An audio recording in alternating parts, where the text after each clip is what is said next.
I'm putting on some music. Starting Facebook. Render things. La la la la la la. Do I need to record any of this? Nope. Sweet. That makes my job really easy. You just hang out. I enjoy a good hangout. Is the link up yet? Not yet. Stand by. La la la la la. Cool. Means I can keep chowing down on apples. Yeah, I got color bars up, and they can hear us, but they can't see us yet. You can hear me. Who is talking? Are you excited that we're here? You can hear. Oh my god. Oh gosh. It's funny. Yeah, you will want to have something up so you can see the chats. That's what I'm doing. That's why I played back. Hey Sage, what's going on? What's up, Glenn Dyer? Glenn! That's my bro.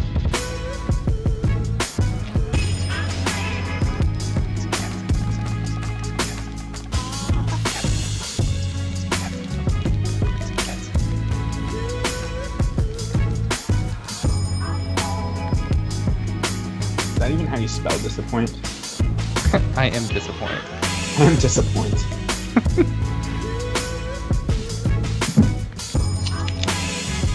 Digging this jam. I can't hear anything. Oh, because I turned it off. Uh-oh. We just lost Dave. No! Dave is the crucial part. What the fuck?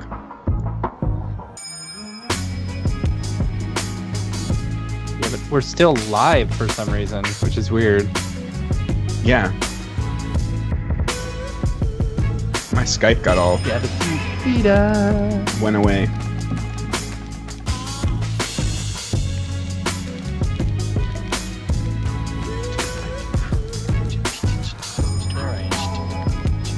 There you are. My Skype's strapped out. Sorry.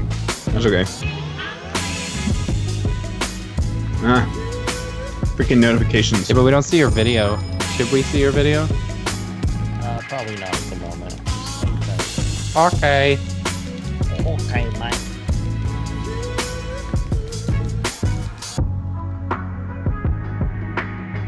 I never know how to stop notifications from popping up on Windows.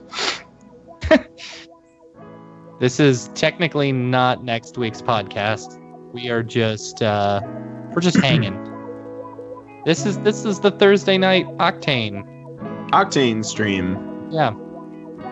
So I can do a tutorial in twice the time with way more stumbling. Why does But it say, Dave, you know it says Brograph Live Recording Podcast 143, right? Oh well. I'll change the name later. I can't change it once I turn it on, so, you know. This Stuck is with it. not a podcast. It won't say that in the title thing anyway, so don't worry about it. That'll change. Alright, so I got that going. Cool. And then, alright, this is up. I just gotta start the Facebook stream. That is not live. That's what we're waiting on here. Come on, Facebooks. Come on, the Facebooks.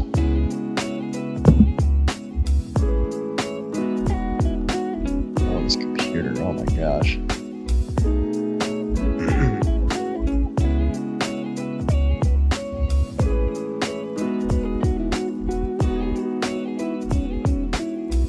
Wish there was a button that would make all the stuff and things go live automatically.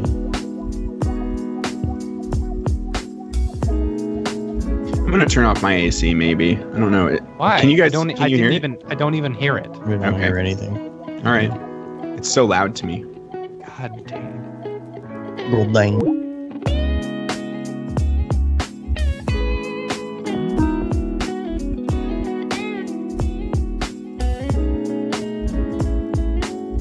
It's like once everything is rolling, then it actually works well, but it's like, jeez. Can they hear us right now? They can hear us, yeah. Okay, cool.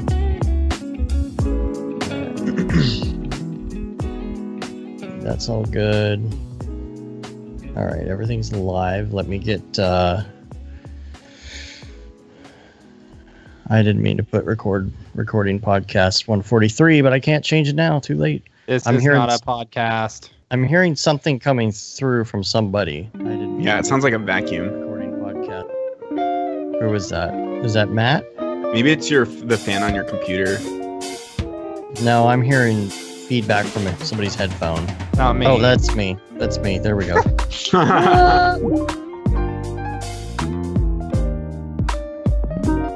Just work. Hold on. You guys were frozen there.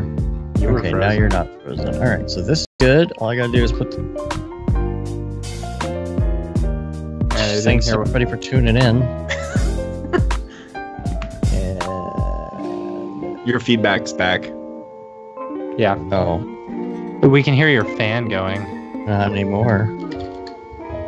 It's because every time I reconnect to unfreeze it, it unmutes the microphone. Just getting this up on Brograph.tv so we can start. Sweet. Sage is watching you on us on his phone. Cool. Of course, you don't hear anything, Glenn Sage, with because the- you're watching it on your phone. Glenn with the jokes about ice. Ice, ice, baby. Frozen. Yeah, just let it go. Come on. Really, nothing? Fine. Oh, I get it. We're gonna have a bunch of those. Oh, Just let like it to just go. put this Let away. it go. I got it. I got it. All right, Brograph.tv is up, and I just got to do the little Facebook deal, and we're going on. I just need it to go faster. You know why this takes so long? It's literally because all the computers slow down to a crawl. Hey, KCV. KCV, are you still in Hawaii?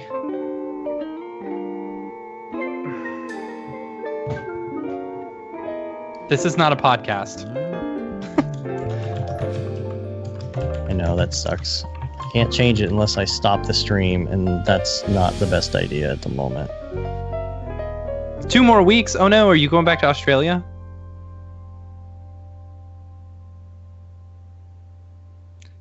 Share. I gotta wait like 2 minutes in order to get a response because there's such a Right. delay. Mm-hmm. All right, I'm going to take us live to this. Bring us live, Dave. There's us here. That's nice. Get the chat going up on here.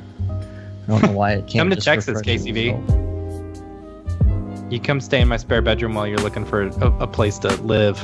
Matt, you are not centered. Does There it you go. matter though? He's abiding by the rule of thirds.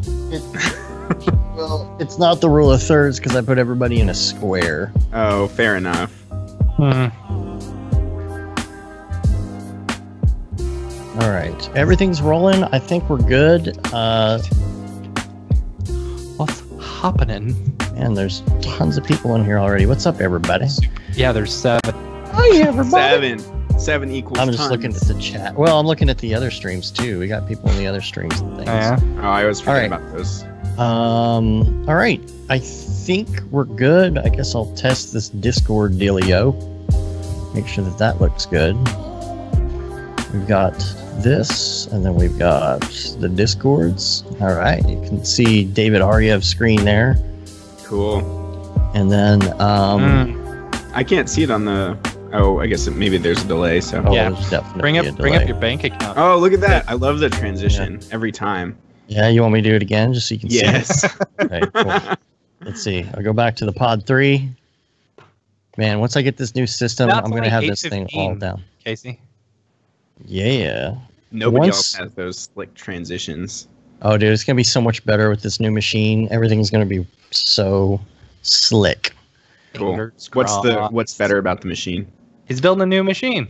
I'm building a new okay. machine. I thought you meant like a new media server type deal. Well, all this live stuff is just going to be better handled. Like, all these computers are trying to do like 10 things at once, and then they just choke. Your so- chill hop is somehow over top. What the hell? Yeah, I was playing Chill Hop. I already turned it off. It'll be off in Okay. a second.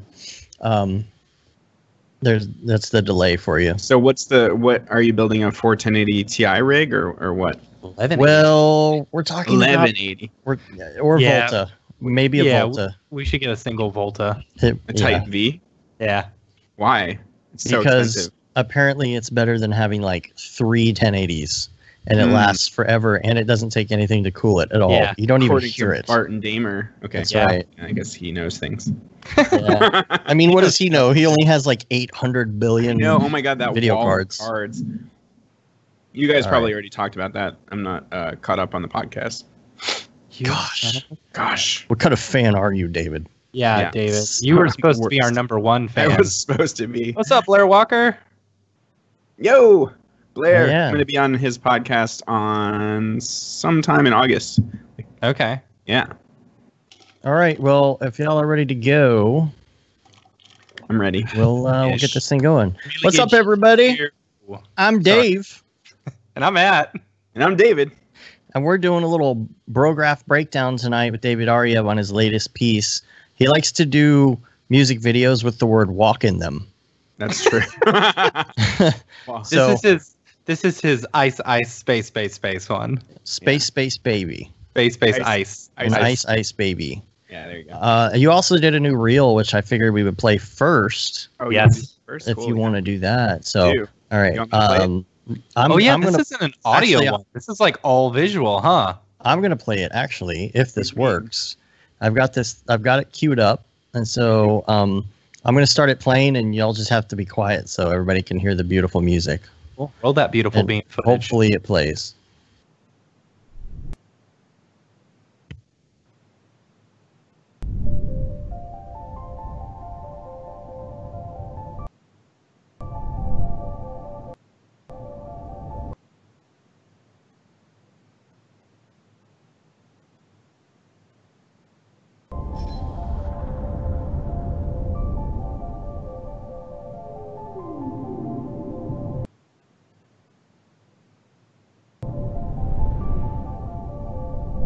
It's not playing very well, is it? You want me to try it on my end since I can screen share? You don't have audio. I could just try opening it up on my desktop. Cool. Actually, it's Yeah, okay now. The It's sound okay. is intermittent. Well, the video's intermittent too. No, that's fine. I'll just open it up on this thing. You know, that's why pencils have erasers.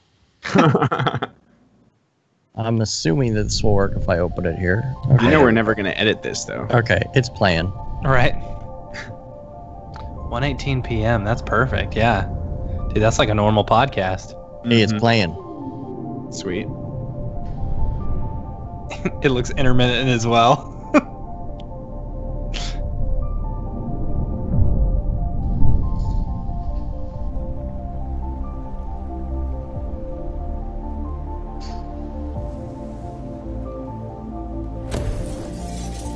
You guys get the dang idea. Yeah. Right. Beautiful whales. Ice, Whales. ice, ice. Oh my gosh.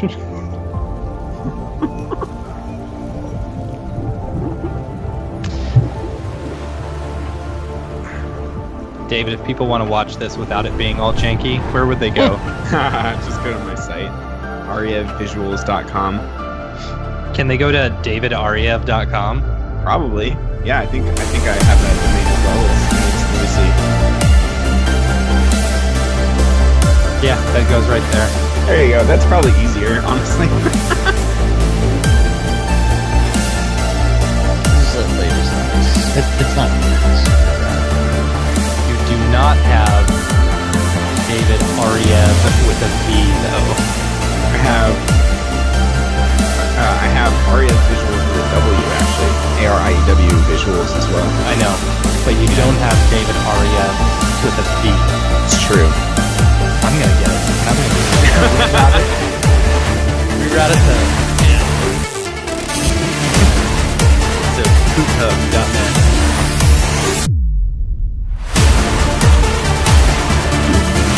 Oh, where the most watched video. Yeah, dude, it is super killer. Like I was totally. Yeah, we'll clean all this up in post. You're rolling on Camtasia, right? Yeah, I am. Okay. Are you really? Yeah. Yeah, we're gonna release this as an edit. Yeah. Oh, So really? Yeah, so if you're not catching this live, we'll make it all cleaned up later. Hey, Billy's All here. right. Sweet. Hey, Billy Chitkin. What's up, man?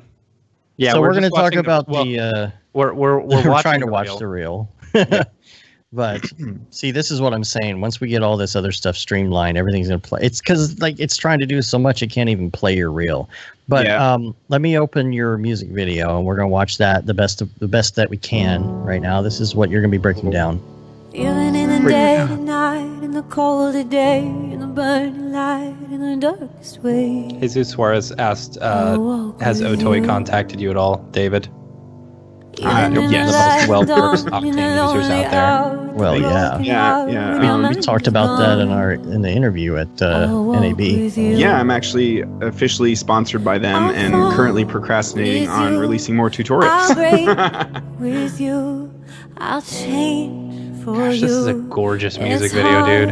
Thanks. What'd you use from? And what? at this point, I like hate it. I'm just like, I'm so over it. Yeah. All right, hold on a second, because I don't know how well they can hear us. So, which one do you like Hold more? on, Matt. Hold on. Sorry. The music's really loud over us, so nobody can hear us. Baby, we have it. Whatever happens, I will walk with you. Some kind of magic. Baby, we have it. Space. Whatever happens, I will walk with you. I will walk with you. I will walk with you. Even in the heavy times when we fall apart, when you fall behind, when they break your heart, I'll walk with you.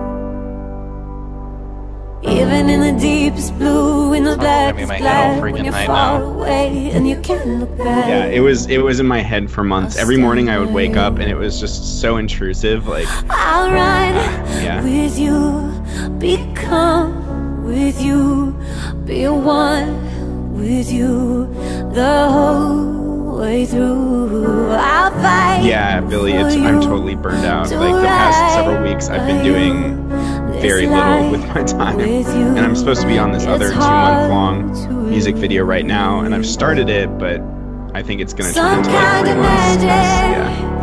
Baby, we have it. Whatever happens, I will walk with you. Some kind of magic. Baby, we have it. I'm going on an actual vacation next week. Whatever happens, I will walk with you. Just Tampa. See my family. Walk with you. Go to Busch Gardens. I was gonna say you're gonna go to Busch Gardens. Yeah. Wait, you know what? Your projection's not there, is it? I know, no. So, But while you're there, you should say to someone, "Man, I was at the Virginia one, and man, they had this awesome projection. All right, you got about 30 seconds left on this.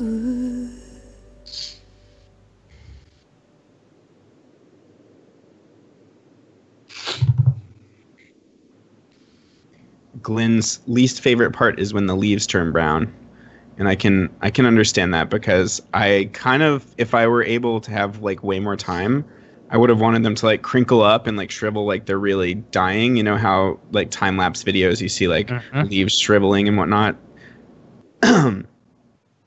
Yes, I do.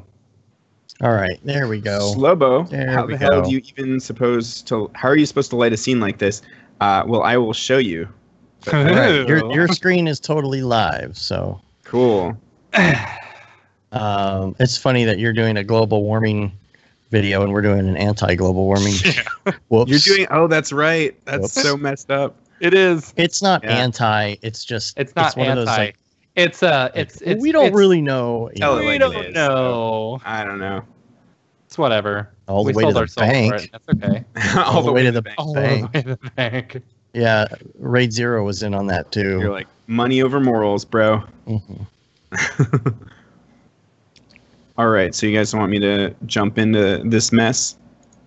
Yeah, dude. bring it. Absolutely, floor is yours. Floor is mine. All right, so when I had to make an ice cave for Ice Ice Baby music video, I didn't know what to do, I was thinking like maybe I should show some of the actual references that they came to me with. Let's see some that refs. would probably be a good place to Show me start. what you got. Show me what you got. got. I want to see what you got. I like what you got. I like what you got. I already know that I like what you got. This is the treatment they came to me with. So their lyrics, there's a whole story that they that we ended up pretty close to this, though some things took a pretty different turn. Like they wanted Janelle's figure to melt down fully first, and then as a puddle, she was going to go and find the other ice figure in a fetal position, and kind of the fluid would then like kind of conform over top of that, and then they would melt together. And I thought that was like, I thought it was weird to wait to reveal that second figure, and I wanted to kind of play up the love story and create more of an interplay between both characters. So I kind of changed the story to some extent. And at the end, they wanted like a crack to form in the ground, and they also wanted to end on this really sad note, like showing all of this like digital vegetation dying. Like they wanted like flowers to bloom throughout the cave when the two of them melted together. Mm-hmm. And then they wanted all those flowers to die, and that was going to be the ending. And like, I thought that would be a really depressing ending. So I tried to convey like their idea, you know, and like show like the flower dying, but then also the two petals still escape. And we've got this like kind of duality. That's a stupid word, but you know what I mean? Like throughout the whole thing, there's like these two characters that are trying to get to each other, you know, and then they melt and they somehow like meet in the afterlife as these like water sculptures, and then they fall back down, and then, you know, flowers bloom from the puddle, and then there's like two flowers, and then the flowers dying, and then there are these petals that somehow like escape the cave and kind of end on an uplifting note. So I definitely changed the story around, and Chelsea helped me a lot with changing that story around too, like she do, because she's the true storyteller. But Schmoopy teller. So see this reference here with these kind of man-made, they call it man-made looking structures, but they're kind of smooth ice caves. So this is like, this is the thing that kind of made it seem possible, because I don't necessarily like this. Maybe I would be able to do it, but it's so much displacement and kind of bumpy texture, and you know, and like these icicles would have been really hard to build. Like I'm not a good modeler, and I like for I this think you budget, give yourself less credit than, you know. You always say that you don't know how to model. I don't. Yeah. Dude. I know how to do hack techniques. I was like, okay, what's my hack this time? You know, and so actually that's a good segue into finding the hack. So let me go back here. So Such a hack. I'm such a hack. So there's this Beeple video here, called "Cut" with like 3 or 4 T's, and this one I always thought when I saw this, I was thinking, man, cool. he's just ripping off people. Yeah. Such a Beeple clone. We're doing Beeple's people today, apparently. Yeah. What does this mean, you guys? How does it fit into the mean? storyline? Yeah. Well, yeah. See, there's this ice cave with this ice girl in it. Right. So these formations, I thought, loft NURBS, like how did he do this? You know, so I actually went, and thankfully, you know, we're in contact with Beeple, so I typed to the Beeple, and he told me that it was all X particles and a bunch of cubes. You know, he was just like, I don't know, it's just fucking X particles and fucking cubes. Right. So yeah, that was comforting. I'm like, oh, okay, cool. So this is kind of the start here. So it's just the Skinner. So here's I was the going to Skinner. say, I'm sorry, Matt, by the way, if you could, because I don't have enough bandwidth on these two computers, keep track of questions coming in so we can circle back around. Oh yeah, Billy's got a question. Do you want me to? I can answer that first. Yeah, so yeah. This is more about the pitch or the creative deck.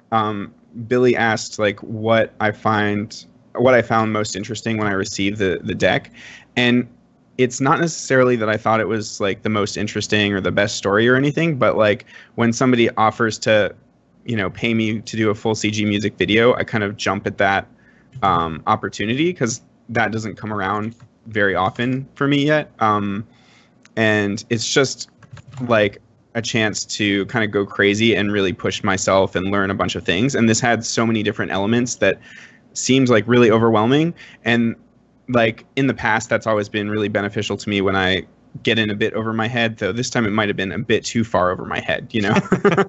there is a fine line there somewhere, you know, and in this case, you know, the budget wasn't there for this concept, but I went with it when anyway. you told me about like the scope of this project, I was I like, know, it's how overwhelming. the hell? Yeah.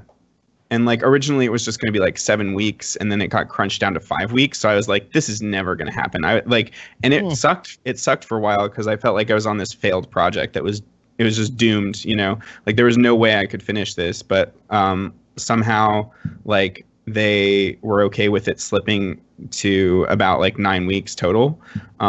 So yeah, it didn't fail, but it was really close, you know. So that's like really discouraging when you're on a project like that, when you have to keep working even though you feel like you're gonna fail. So it was hard to stay motivated on this one, you know. Yeah. Okay, so back to the question: how did you light a scene like this? Oh, that's not. I'll get to that later. The question was Billy asking, like, what? I know about because I thought you skipped the lighting one. No, yeah, I'll get to that because that's already in here. Okay. But yeah, I guess to summarize, it was just the variety of elements and challenges. Like I hadn't worked with mocap before. I hadn't worked with like characters that much.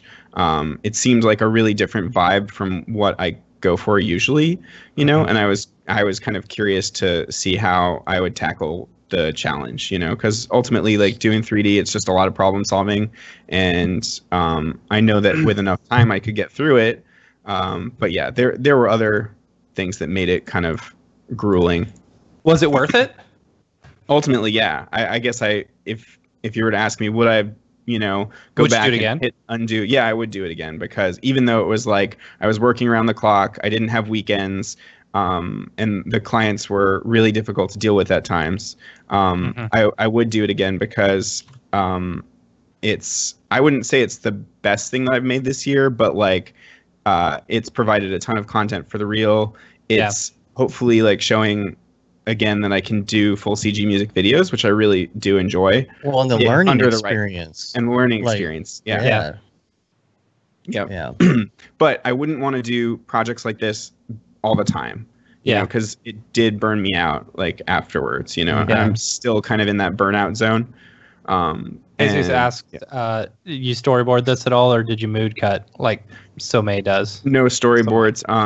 I did several rounds of style frames, like kind of building the environment, so I can kind of jump in and show. Yeah. Let's see. So first, these are like my organization is horrendous when I'm working by myself. So you're gonna see just how bad. So I think the first these were the first style frames. So these were just tests and really weird. Like I was like, ooh, look, a marble shader, you know, and so like this is where it started, which just looks like kind of like trash, you know. That's not bad. I mean, it's definitely has a look. It has a look. Other than that weird eyes one. Oh yeah, that was just like messing around with. This was just a test, like because the scan actually had this cornea geometry, and so I was like, ooh, I can make a realistic eye. So that was kind of fun because the cornea geometry catches the light, which is, you know, it was cool. The what do we call it? Just the texture in general. Is that something you got off of Polygon? Like, where did that come from? It is. I'll show you how I built that in a bit. Okay, cool. So yeah, these were we're going to go so much more than we're going to be. This is gonna be long. So this was kind of the initial style frame that they really liked, and then they said, let's go way more vast. You know, I want to see more man-made and vast. And so then I did this, and this was where I got really excited about the project, right? And I added displacement and like fog volumes, and there's some light rays coming in, and to make it more vast, I just scaled down the figure. You know, that's the easy trick. Way to go, people. Way to go, people. You know, just it's the same freaking scale, but you just scale down the figure. Though the texture is also smaller, so that and the volume helps sell the scale as well. You and so I did these, and then they were like, let's see some different they were like, okay, that's too vast. So let's look and see some different environments as well. They wanted to see more man-made, whatever that meant. So I think they were trying to tell me more regular structures. So I scaled the figure up. More man-made ice? Yeah, right. It didn't make sense. But I think what they meant was repetitious. So here's a version of the ice cave that's like more repetitious, and then here's even more like, still cavernous, still large. And I just scaled up the figure to kind of have a happy medium. Mm-hmm. And then here's an even weirder one, which I don't necessarily love, but it's kind of interesting. So the technique is cool though, and I'll get into that. That was going to be my next question, but I know you got that covered. Yeah. And so then they were like, actually, you know what? We really like this one. This is our favorite still. I was like, okay, well, so I tried going in a totally different direction. And at first, I think this was what they really liked, but I thought this was too simplistic. I didn't think it was, sophisticated enough. So I thought, okay, maybe if I add in different colored lights, that they'll start to like it more. I like that. And then guys, is there anywhere that I can actually see this live? Because I'm like 20 or 30 seconds behind. Maybe Discord. Are you not on the Discord? No, I asked you to add me and you didn't. Oh, I'm sorry. Oh. Okay. No, I can do that for you. Actually, let me go back one. So I also did this round. This is the one that they liked. And then I was like, okay, I looked at real ice caves, and shout out to Glenn on this, because he was like blasting me with a million reference images of real ice caves. But they look more like this, with like this subsurface scattering blue, like vibrant blue going on.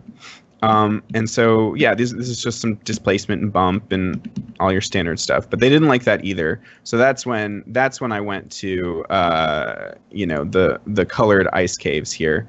And I think we kind of reached a happy medium. And I brought back in a little bit of that subsurface scattering down here. You can see before and after, or maybe here even, it gets like a lot more blue. And I think one of these is where we ended up as like a frame that we could all agree upon, with some kind of interesting rim lights. So hand placed lights everywhere, different colors, and more of an intimate vibe and darker is kind of what they wanted. I don't know anything about Discord. I don't know how to show this. I know. It makes me sad. Join Matt. video call. There you go. There we go. There you go. I just hope it doesn't. I knew it was going to do that. Now it put me in there. I knew it was going to. I knew that was going to happen. Sorry. Can you just turn your thing off? Yeah, I don't know how. Camera not enabled. Unmute. I don't know how to turn myself off. I don't know. Oh, right click on the person and do focus participant. Oh, Dave. There we go. Yeah. Okay, I got you. Sorry, everybody. We're new to this thing. Here we go. Okay, you guys we're good. let me know when you want me to continue. Go ahead. Okay, cool. And then beyond that, so once we, locked down the environment, it was time to lock down her figure. So there was a company called Scannable that did all the 3D scans of her.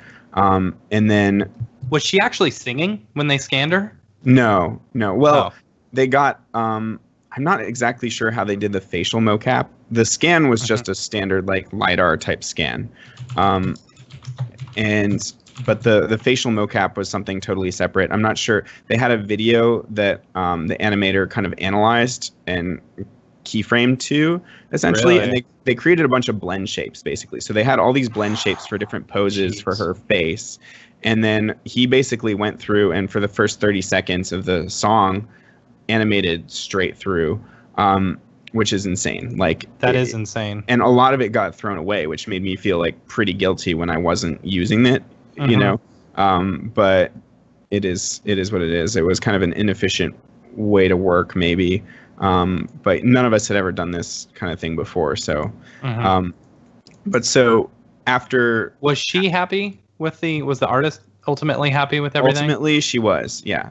There were a bunch of major speed bumps along the way, like the arm shattering on the word, like on the lyrics, you know, when she says "I'll break with you" and the arm shatters, she had a major issue with that. She thought it was too on the nose. Why?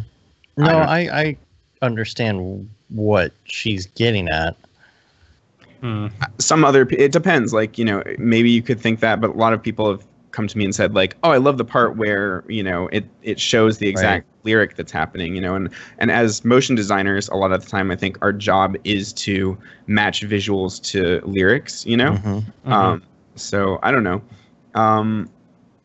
Sage asked, did you get the blend shapes into C4D? No, they were. I think it was all done in either Motion Builder or Maya. But he exported in FBX, and I can actually jump into this if you guys want real quick. Yeah, sure.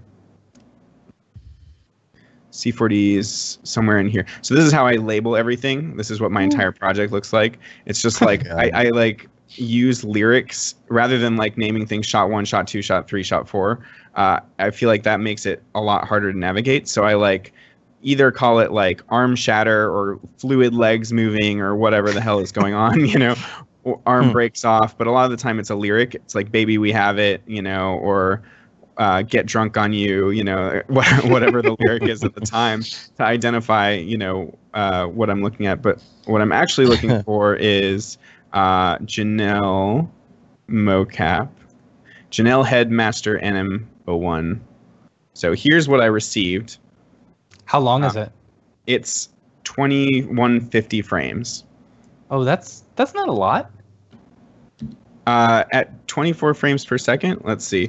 2150 divided by 24 is 89 seconds. That's a lot of animation to do. Yeah, but okay. Yeah, no, that's Did they just cut out all the empty spaces and stuff? Because your video was a lot more than no, but 90 she's seconds. only singing for the first like 30 or 40 seconds, and then she's melted down. Oh, like that was the thing all along. right. They wanted to melt her down, so we didn't have to do mocap for the whole damn thing. Yeah, I'm stupid. Okay. No, it's okay. It's okay to be stupid, Matt. It's okay that you're stupid. It's okay that you're stupid. But yeah, so this was the thing, and then this is like a video. I don't know if it's linked right now. It's not. But this is a texture that just shows her actual performance in there. Cool. I don't. Let's see. So this is supposed to be under. Oh, it's under downloads, and this is a totally different computer. So actually, it's probably in the ref folder. I think I'm. No, I don't know where it is. It's probably still in your downloads. Maybe, yeah. Assets. Let's see. It might be under assets. Janelle, JK, take, and I give up. That's okay. Yeah, Right. it's just a video. Just basically a reference showing what she's doing. Exactly, and they looked like pretty spot on with each other. Now, the issue with this is that these eyes, so like this eyeball here, this is a separate object, you know, which would work great for standard mocap. Like this is what you want, you know, you want it modeled out. And it was really cool that I had like the cornea as a separate, you know, thing. And then somewhere in here is actually the iris as well, which was what, you know, allowed me to get that detail on some of those that I showed you earlier. But like for ice, I'll show you what that looked like. I don't know if I'm getting ahead of myself here. It's all right. We still haven't gotten to the lighting thing, but that's all right. It's okay. Actually, you know what I'm supposed to be doing is looking at is going through the cave modeling process. But here's what it looked like with the eyes, which is super creepy and uncanny valley. Yes. Wow. So, like you wouldn't expect it, but like you run into all these problems like in the land of uncanny valleys. And zoom in a little bit closer. Oops. If you can. I can. Yeah. Jeez, that is creeptastic. Super creeptastic. So the one issue is that because the head was separated from the body, and they could not reattach it. That was like some other workflow. Like they couldn't reattach the animated head back onto the scanned body. So it was creating these shading errors, which made her lips really dark. And so that was weird. And then, the teeth show through the ice, through the lips. That's kind of creepy. And the eyeballs are separate, and you can see the whole outline of the eyeballs. And the eyeballs look too realistic. Like, ideally, what you want is like a sculptural thing. Like, one of the best references I saw was actually, of course, by Elastic. That makes sense. Like, I just typed in elastic ice. Ice wouldn't be, yeah. Vimeo, what else? Skater. I don't know. Somebody can help me find this. Olympics. I think it was Olympics. Well, no, I'll just go to Elastic Vimeo. Nose man, this is Octane. You can't exclude from transparency. Yeah. Not yet. That would be cool. Not yet. So here's Elastic's page. And then somewhere in here, Frozen, Toyota. So this was like an extremely good reference. Oh, wow. Yeah, that's obviously way reference. better than what I can do. Wow, that's fantastic. Because they're Elastic, Yeah, but like, I don't think yours. You're talking Yours down is on not- yourself, but honestly, yours look just as good. Yeah, eyes I don't look see just much of as a good. difference. I think it's close. It's not. There's some subtleties here in the bump and like a lot of the stuff that they're doing that looks. The shaders look better, and there's all these like fine particles going on and stuff. But I think a lot of it just had to do with the lighting. Like originally, I wanted this more brightly lit, kind of foggy vibe, but they didn't go for that. But here, look at how they handled the eye. So this is all sculpted detail, so you would need someone to go in and like sculpt that into the ice, right? Yeah. And that detail on the iris as well.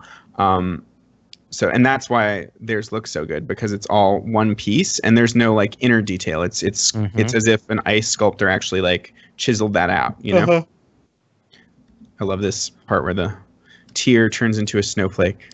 Ooh. Why didn't you do that, David? I'm such Yeah, a why jerk. didn't you rip that off? Gosh, man. Such a noob. So that's one creepy thing there, and then we'll get into this, but here's the teeth coming through the lips. Like this is much better, obviously, but then we solved it. So I'll get into how we solved it at some point. Let's jump back. I feel like you're gonna keep on saying at some point we'll do this. At some point we'll do this someday.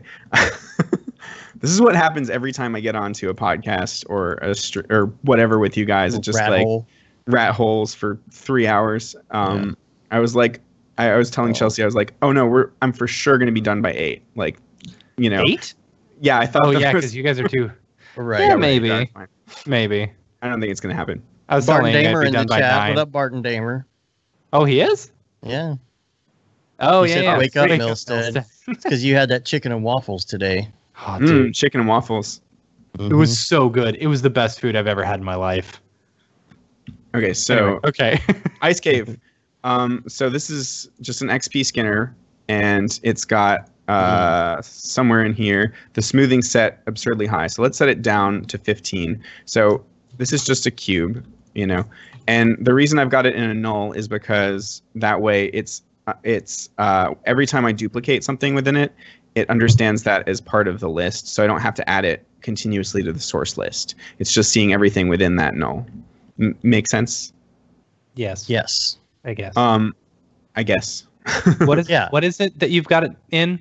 I've Yeah, just you got don't it wanna in have a to add them null all. object. See, if I had these individually in the skinner, Right. I would have to go and add each cube one. that I add Oh, okay. in. You're in an XP scanner. Sorry. I'm in an XP skinner, yeah. Skinner. Skinner.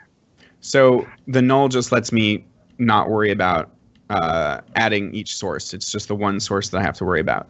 So I'm going to hide this, so I'm only looking at the smoothed result. And so you can see as I duplicate these cubes, and they've got a fair amount of geometry. If they only had 1 by 1 segment, they wouldn't even show up. So you need some segments for them to show up for it. Liam to was curious scan why that. you went with the skinner and not the OpenVDB. The OpenVDB skinned things too tightly. It wasn't as somehow. This is like more of an abstract, You want like it more of like an organic. metaballs kind of deal.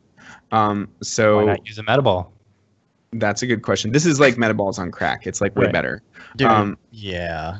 So this looks too cubic, right? But then Right. when I crank this up to 155, which I had it, then you can start to see where this is going. So rather than duplicating the whole Skinner there. Let me just... Is this how Beeple did it too? It is. So yeah, I forgot to mention that I actually contacted Beeple and he... No, I did mention that. You said that, yeah.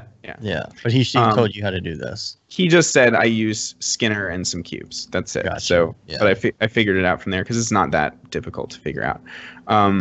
So yeah, I can just keep going with this, and I'm just scaling. What's nice is you can kind of like art direct this. You know, Exactly. That's what I'm Yeah. saying when I say I don't know how to model. Like I just find these hacked ways to make landscapes and environments. You know, but. This is super easy and zen to make these formations. And if I want something to be smaller, I just scale it down, go back to any of these cubes and thin them down. Or Jesus says, do the Beeple impression again. I don't know. I just got a Skinner. Learned Skinner yesterday. I am not doing a very good job right now. Sorry. So if you scale it up too much, like it starts to like kind of tear. Ooh, neat. That kind of gives a neat look, though. It's kind of neat. Now, if you don't want that to happen, though, you just add more segments. So I can go 33, 33, and now it'll be, smooth. So I'm going to go back, though. So say this is our, how far we get with this cave. Now, to make it super cave-tastic, we just want to add, so I can just take... Oh, yeah, that's pretty now. Yeah, so this is the underlying geometry. So I can duplicate one of these, and then what I'll do is I'll just stretch it out. So say that this is the cave ceiling, and squash it on down. Oops. This is acting so weird right now with scaling. Probably our ridiculous amount of video chats and recordings going at once. Maybe. All right, so if I turn the Skinner back on and then hide my null again, it's not going to show up like we saw earlier until I add more segments. So for the ceiling, you want like way more segments. And now you can see where it's rad, going. Dude.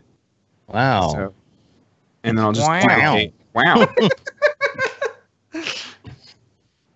Now, this gets a lot slower once you start adding the floor and ceiling. Oh, Yeah, dude. so great, though.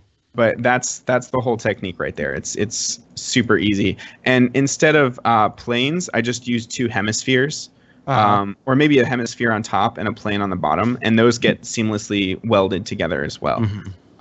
So yeah, that's basically the whole thing. Now, you would think that you'd be able to go in here and hit C, but every time I've tried to do this, it crashes. It just spins its wheel and doesn't work. Also another thing. Can you do current state to object? Good question.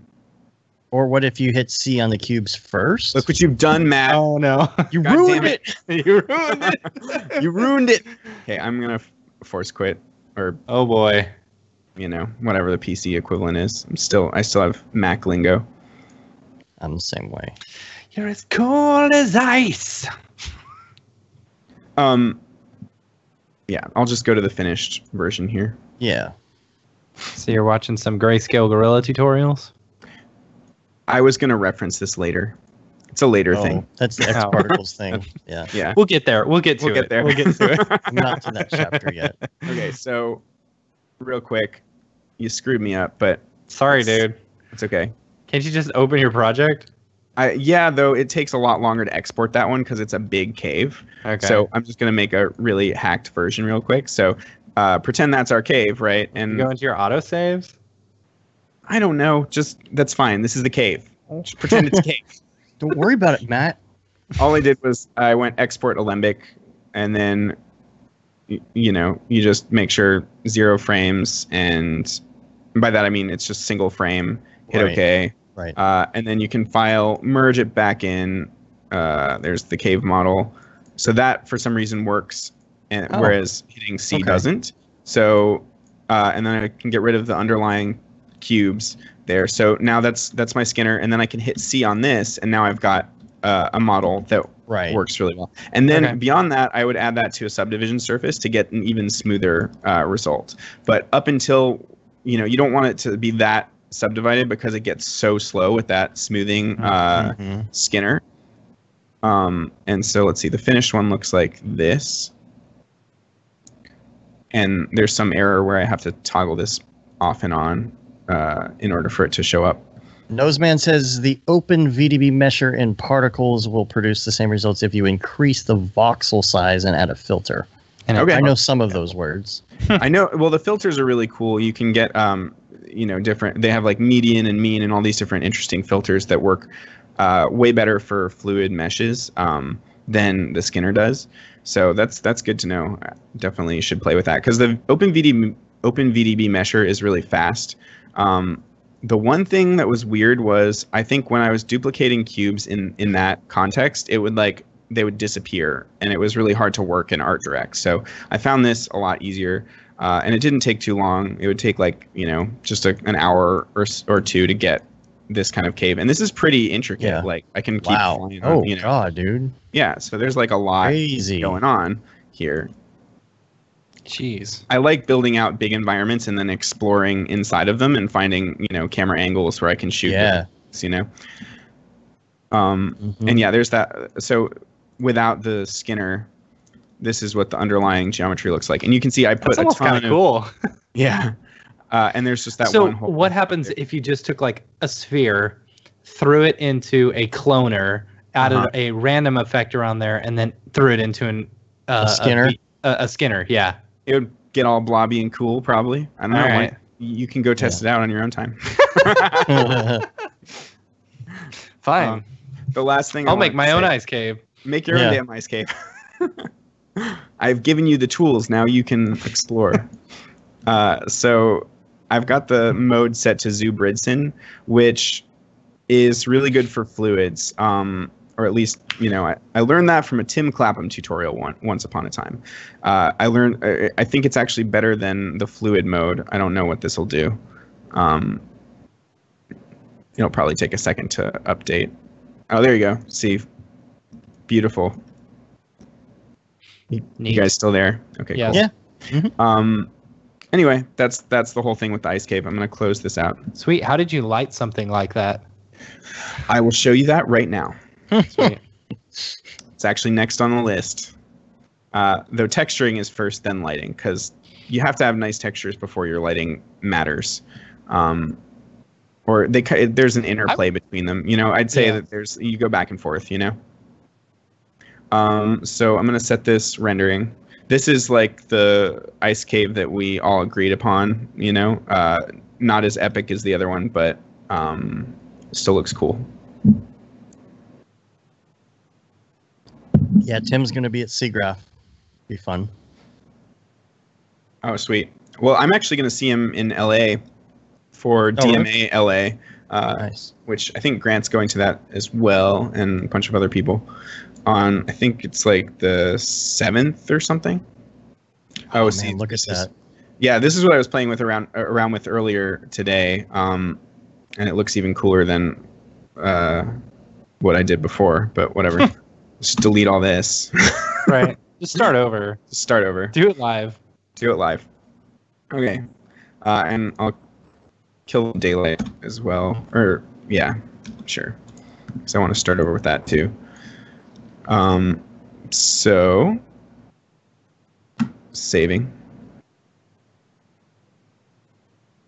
Is specular material, obviously.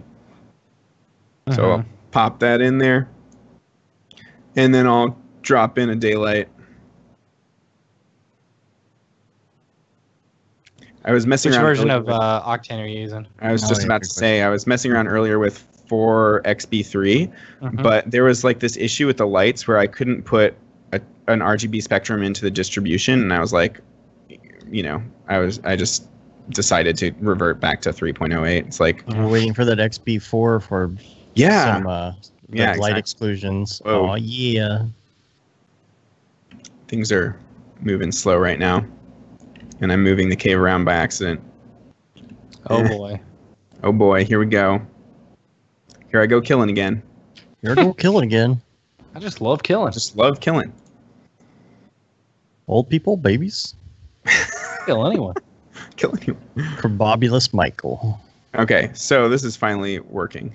So I've got a daylight. I'm just going to swing it down so that it's kind of a noon noontime angle, and I'm going to increase the roughness here so that we can kind of see a better result.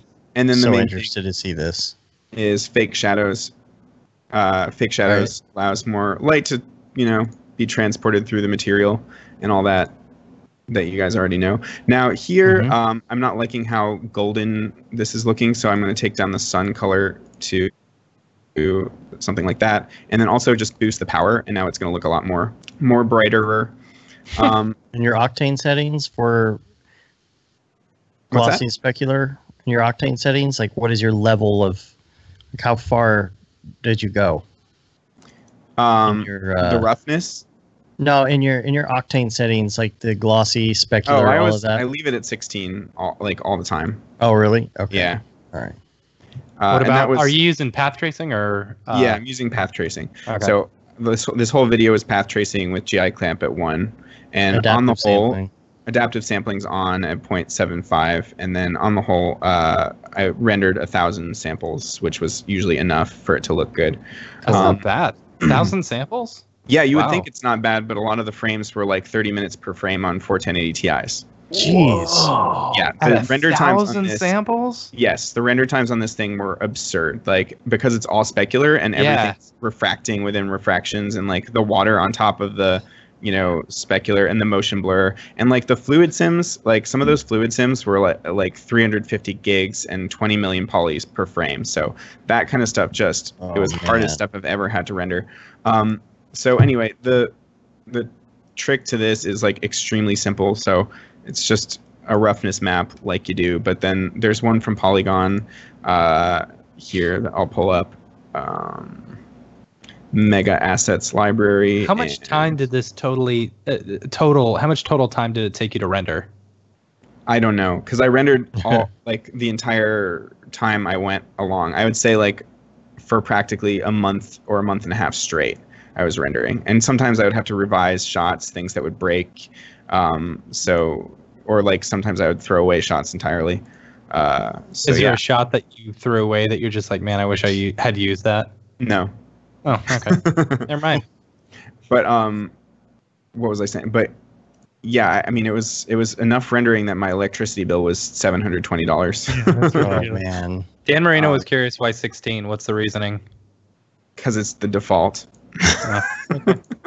No, I don't know. No, 16 isn't the default, is it? It is for path tracing. Yeah. Oh, for path tracing. Yeah, you're right. Yeah.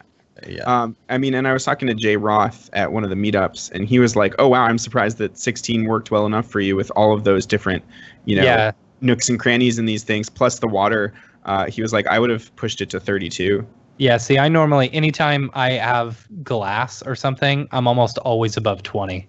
Yeah, exactly. So Yeah. I got away with 16 basically. So let's see. I want Mega Assets Library, textures, and then I want polygon overlays.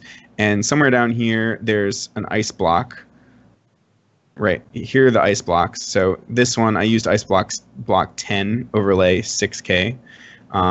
And so Nice. This is looking real weird because of the projection. It's not really following the UVs very well. So I'm going to go to the old projection. Love the blues in the background.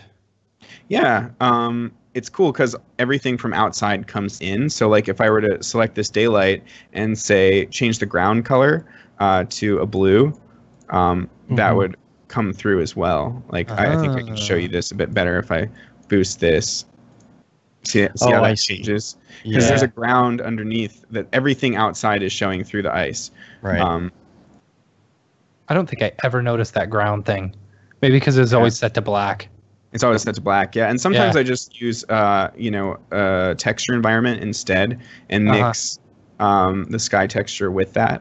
So that's another way that works pretty well. So you should be able to see the color come through if I do this.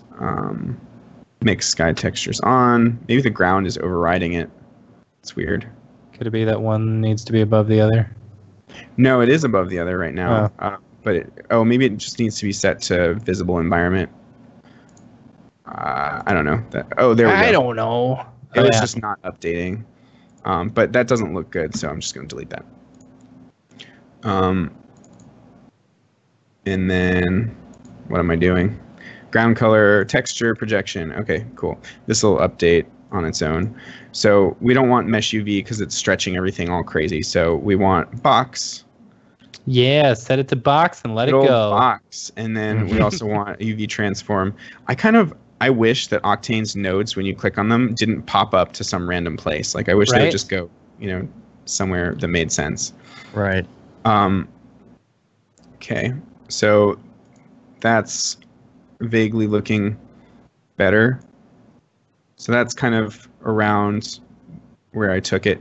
Now I might go in my camera imager and shift the white point a little more neutral or something. Mess around with that a bit. This thing's not updating very well right now.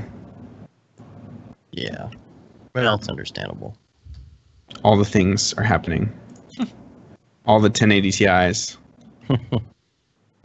Okay, well, there we go, finally.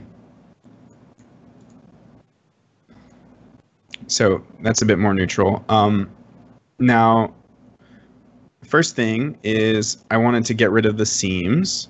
So if we go over here, you can see that there's some issues with seams on this texture. And easy way to fix that is, of course, triplanar. So just drop in the old triplanar node here. And I'll set the texture projection type to triplanar once it stops freaking out. There we go. And then here you want to set, use this single texture box because these are just dependent on, if you think of this as a cube with different sides and different faces, we only want, we want the same thing across the board basically. So here, if I take this blend angle back down to 0 and store render buffer, you can see the seam there.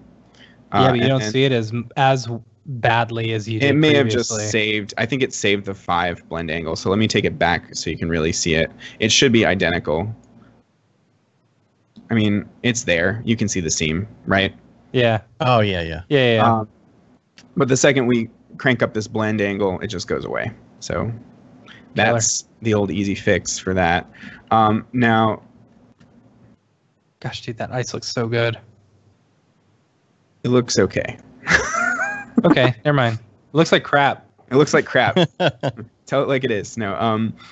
So the next thing is, so there's subsurface scattering, but there's also, like, if it's really contrasty, you can pop in a gradient right here and kind of mix that down a bit by taking this black point up.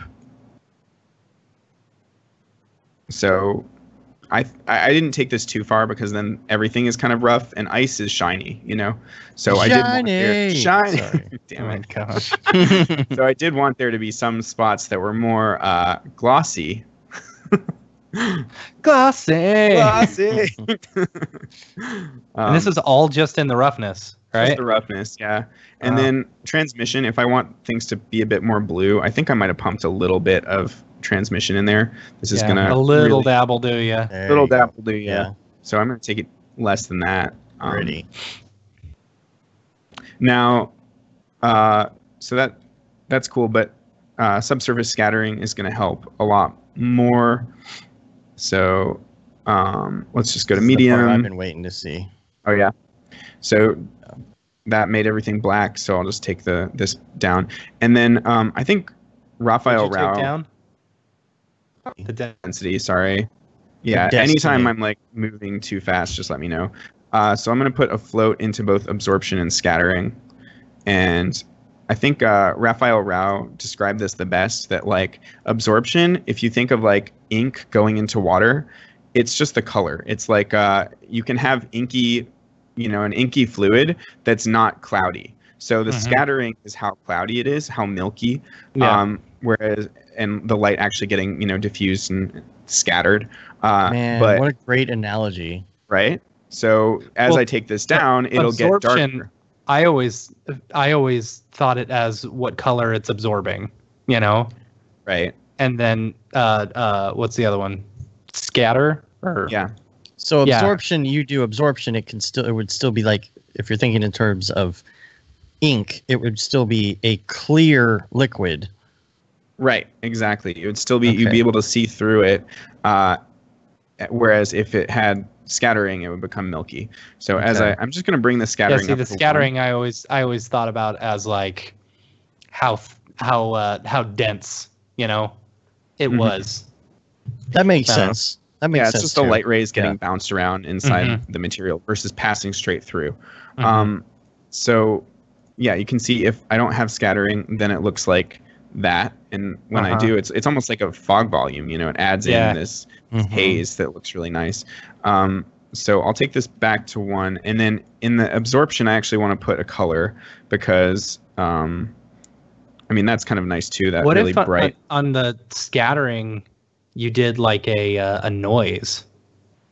Like, because then you'd get parts. Because with Then- some yeah, of this that's ice, interesting. you would think that like You get some of these patches. parts would be kind Hmm. of thick, and some of the parts would be like super clear. To a large degree, I feel like that look is created by the roughness because roughness kind of plays with scattering nicely, where it's like when Mhm. it's rougher, it feels more scattered. But that's a really good idea. I'd be interested to check that out for sure. I mean, we can do that right now if you want. Let's try it. I wanna Let's see try it. Okay, fine. Noise. Pop it into the scattering. And I broke Just your don't- computer. Yeah, again. just don't crash my Octane. it. So I definitely want the contrast to be like way, way up. yeah, And then yeah. UV transform and projection. I also want a box projection on this. And then it's hard to know like what the hell is going on here. Like there's this option for solo node. I don't know if you guys know about that. Yeah. It would work Yes. really well. It would work really well, but not in this context because if I do that, everything just goes black because we're in this contained environment. Right. So I'll disable that. Mm. And normally, like I would say, create a turn this into a diffuse material, but then that doesn't work either because then the Yeah. light doesn't come through. So the best way to check what's actually happening right now is by popping this into the roughness because we can see the roughness the best. Oh, cool.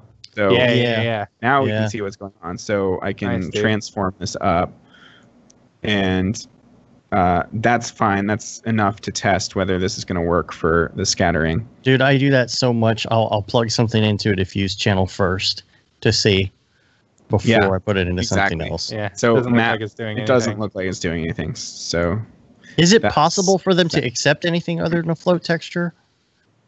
it's accepting the noise. I don't know. I mean, I the know RGB, it accepts an Yeah. RGB spectrum, which is what I Yeah. was using. Though actually for the scattering, I don't need color. I just wanted the color for the RGB spectrum. So here, I think I wanted a little. Things are getting a bit bright. Maybe that's to do with my daylight as well, which is a bit too high powered, maybe. And things also start to get a lot prettier when I start rotating this daylight around. Like immediately, like, oh yeah, that's so much Oh. better, right? There's a lot of cool stuff going on there. And then maybe now we can take the power down a little bit. But you can see if I go compare store render buffer and take this color away, just take it out the saturation, what's happening?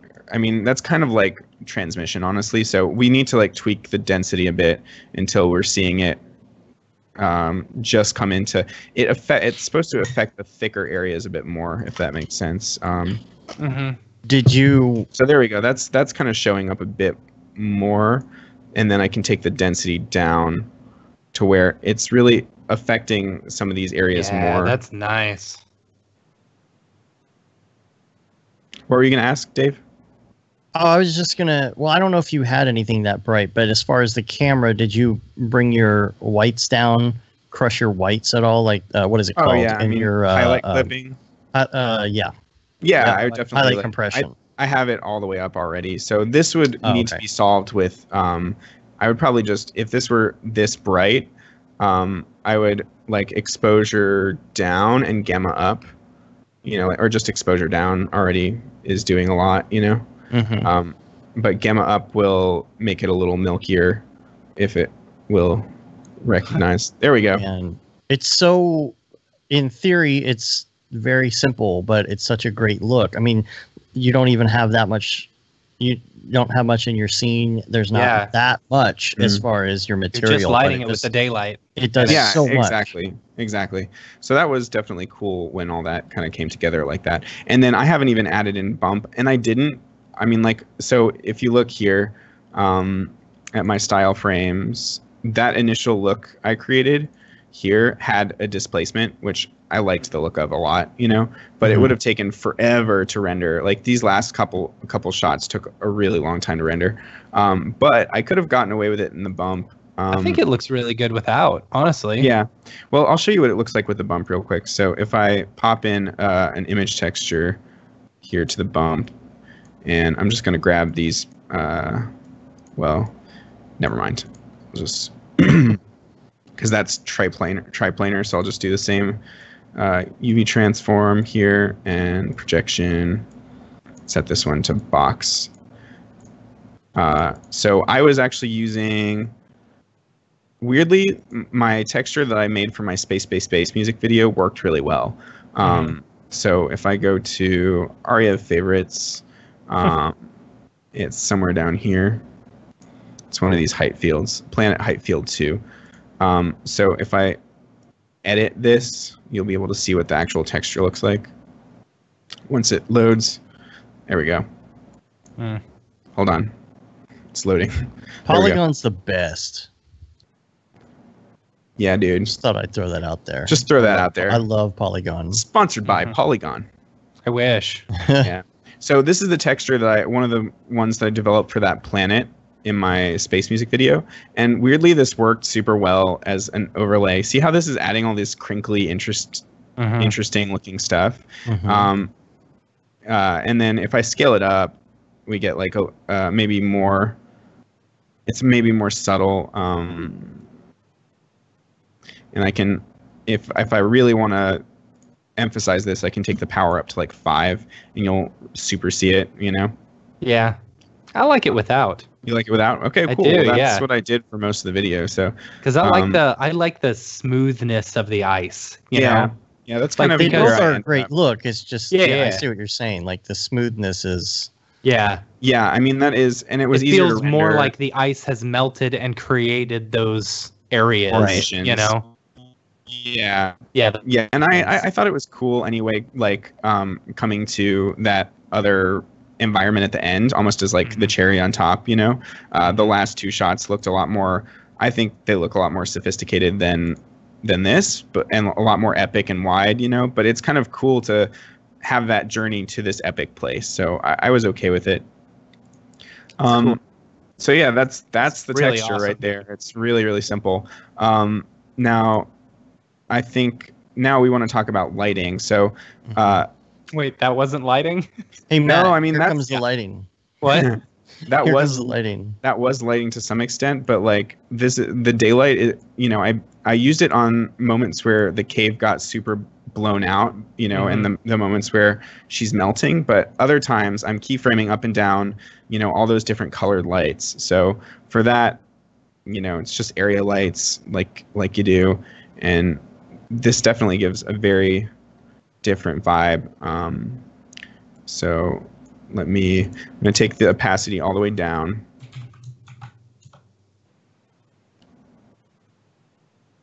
I'll scale this down as well. I'm just going to shove this behind some of these columns.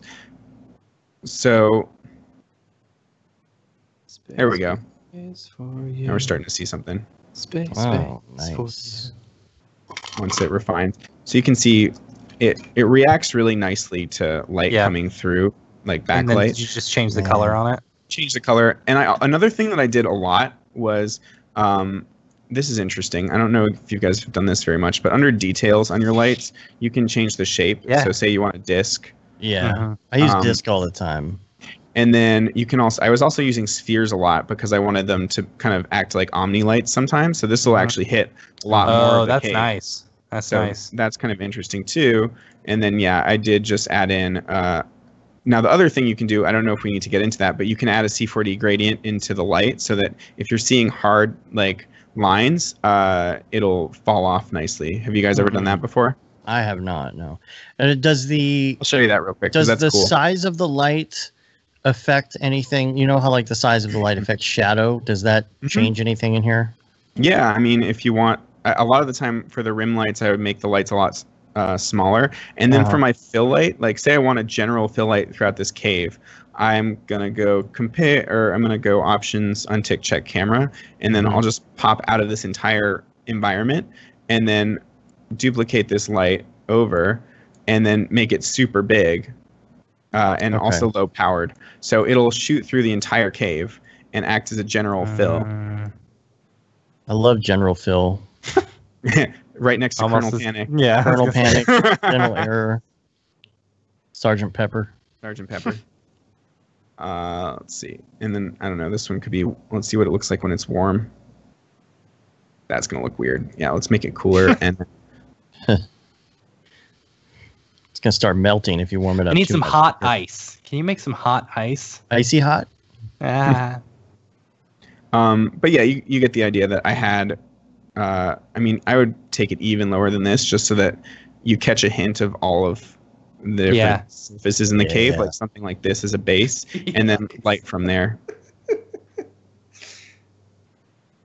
But real quick, Dave, if you're not familiar with this, so I'll just bring this light back in the opacity so we can see. The gradient thing? Yeah, the gradient thing. So here in either the texture or distribution, I'll just do a regular C4D gradient because those are easy to control. Yeah. So watch what happens. See that? You see it right there. So if I go in here and change it to circular, and then invert the knots, then you kind of get a softbox feel and crunch it in so that you see the whole circle. It's pretty good, I guess. So it's almost that as good as like a Brograph spotlight, right? Yeah, right. But that can help if you've got like, highlights where you're seeing this hard cutoff and you want, I mean, we're not seeing that now, but sometimes that happens and you want it to look like feathered. So yeah. And then, so here I'll just add in the distribution. Actually, no, I'm just going to overwrite this texture here. I'm going to go RGB spectrum. Sometimes I use Gaussian spectrums, though. Here I was just lazy and I did RGB spectrums. That didn't work. Cool. So I think I had my main colors were kind of this blue. That's maybe too strong. Oops. Yeah, Billy said the yellow would be like pea ice. Yeah, I was thinking the exact same thing. I was like, I just made piss ice. Yellow snow. Gross. And then I had this kind of almost reddish magenta-y color. And then my last color was purple, kind of a deeper bluish purple. So I'll just, populate these around. And then when the colors start to blend together, things start to look a lot more interesting. Yeah, they do. And then, push one back behind this other column, scale it up. And so that was, I'd say, like the thing I spent the most time on in this entire video was lighting and trying to pull out these different surfaces. And also with the ice figure herself, like that, she was extremely difficult to light in a way that was flattering, because she's made out of ice and it's weird.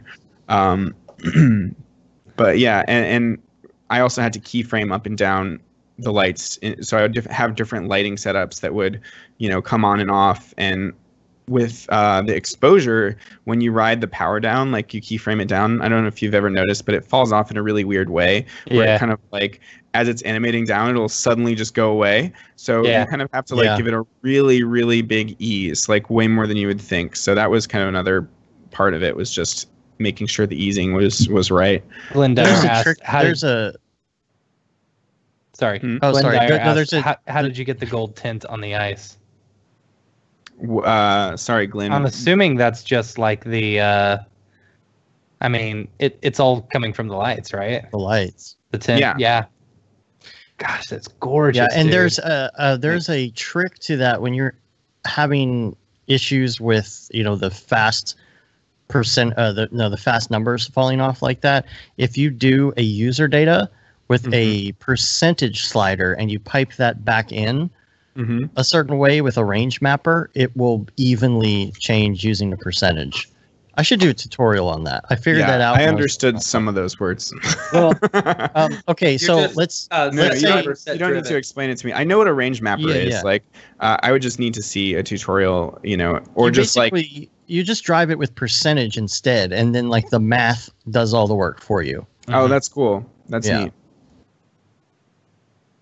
Anyway, so that's the idea for lighting the cave, and then just do that for like 60 shots or however many, 80, I don't know. The other thing is I'm going to turn all those off and back on the daylight. It would have been maybe an interesting look to have a fog volume in there too. So I can just drop in a fog volume. I'm going to bump up the voxels and then scale this thing all the way up so it's covering the whole scene. And then jump into the medium and make sure both of these are at, and also take down the density till I can see things. And I'm going to take the scattering phase up as well so that it's kind of more clustered towards the light in the background. Does that make sense? Mm-hmm. And then I'll bring back the density. So earlier you were saying things were really blown out. This could be a good way to soften the look a lot, because this just scatters the light as well. If you think of this as the same kind of subsurface scattering, milky type parameter, Yeah. So like, I wanted to do volumes and everything, but it would have taken a lot longer to render, and it was already extremely time intensive. And then the other thing that made me decide to not use volumes, like here real quick, just to show you the difference that it's making. So this is the before and this is the after. It's that in this case it's kind of subtle, but it's softening things a lot. Towards the farther background. Yeah, the background you get like this really foggy stuff. That's nice. Exactly. Yeah, it's really nice. But the issue is, if I were to do this with the other lighting setup that we just created, all of the lights would be visible in the scene. Because right. So that's the reason I decided not to use volumes for most of this videos, because I would have to position the lights off camera, and I wanted the lights to be illuminating the columns. Sometimes I even have the lights inside the geometry. But yeah, if I let this refine, you would start to see these ghost shapes of the panels. Like if I pull out the old render region here. Yeah, it's actually pretty subtle in this case. Earlier when I was messing around with it, it was a lot more extreme. But these are just artifacts that I would never want in the video, Right. Cool. I think we should move on. Yeah. We got like 30 minutes left, right? No, it's probably going to go longer than that. Sorry, Schmoopy. All right, so this is, I don't know, this might start to get fast, actually. I don't think I have tons to cover. That was the main thing, was just You're modeling. so prepared, David. I love it. Oh, thanks. I did all this today. So I'll set this a rendering. Now, Travis Davids kindly gave me his raindrop shader. The one I was using before was, if you search iDanny raindrop, this is like the one that's like popular and known. So if you look here. Yes. It's really nice. My issue with it was that a lot of the drops were really pointy, like especially when I was like looking at the model, like the drops didn't look organic. They have like these pointy ends. So and Travis had just posted his shader on the Octane Facebook, so I contacted him and he was like, "Here's the shader." I'm like, "Oh, dude, you're so awesome." The new displacement pack he just came out with is pretty sweet too. Yeah, that thing looks amazing for sure. I'll be right back, guys. Cool. Any other questions while this is loading? I guess not. Let's see. Oh, there's a delay. We'll see. Yeah. Man. So if I look at this model here, I can just right click and select material and go to my node editor. So it's basically the same material with the ice on the characters as the cave. There might be some slight differences. I tweaked the subsurface scattering and stuff like that. But here with the bump, I've got Travis David's animated shader. So, it's just an image sequence. So if I locate this and open this up, you can see what it's doing. And he actually built this based off of, I think he started with Andrew Kramer's Raindrops tutorial and like converted it into something that would work for 3D. So this was great, though there were occasions where I forgot to like make sure that the sequence or the frame range that I was using wasn't looping, and it would hit the end and it would loop and it would ruin my whole shot. So there was this one long shot where it like I didn't realize, but it had looped, and then I like played it back and it was like after this like 30-hour render, and I was like, I have to do it again. Oh gosh, it's looped by default? I'm saying that that I was lazy and I wasn't paying attention to what my frame range was, because with these, see where it's like starting at 761 and ending at 858, that was due to this really long mocap sequence, right?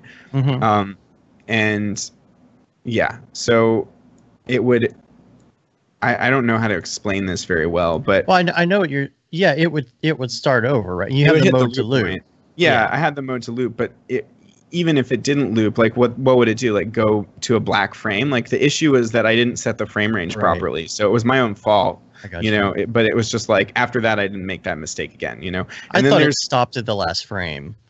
No, but that would be bad too. Like I wouldn't want that to happen either. Either way, it's really bad.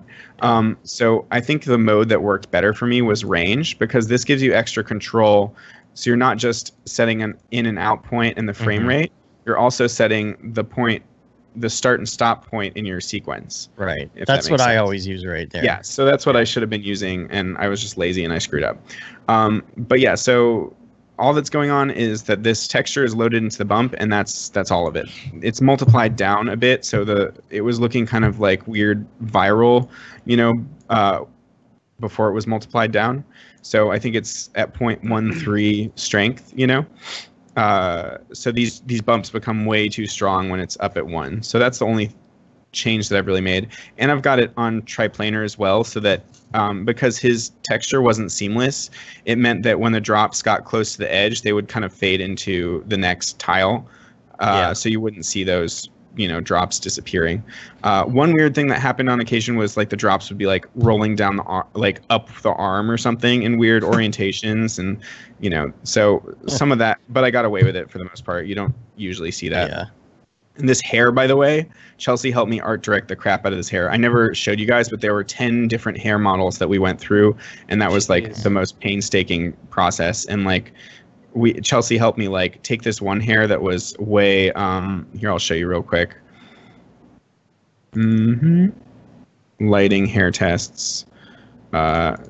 So hairs, there's some different hair. When you say she helped you, I'll show you. She jumped into cinema with you, or she was consulting she sat over my shoulder and told me which hairs to, like, she art directed it because she knows like beauty, makeup, and hairstyling. Right. So like this one looks like an anime chick, but like so there are all these different, these are all the different hair models that that I bought off of Turbo Squid. But at first Janelle wanted this one, and I was just like, you do not understand how bad of a model you have just chosen. So I had to like go and create stills from the side, and I named this one Good, and then I named this one Bad. Oh man, so bad. To like so this was the one that I really wanted to use, but it didn't match her hair in real life, and she was really attached to the idea of having long, like kind of flatter hair, like not so styled. So then she wanted to go with this one, which also looked kind of like a terrible mop. You know, and then we tried inflating the bun and all this weirdness, you know. But this was the one. This is the one that looks good. So Chelsea helped me like art direct it with. So I used the brush tool and like individually stretched all these downwards until it looked like this, where it's straight. So anyway, that's just an aside. But yeah, so I wanted to show here. Oh yeah, so the eyebrows are also in the bump. I got UV textures back from the dude that did the head retopology and the animation, but I didn't need anything but the eyebrows because all that other detail, like the skin texture and all that stuff, didn't make sense with the ice. But the eyebrows were actually like deforming with the UVs properly, so I just erased everything but the eyebrows in the UV set so that she had her eyebrows.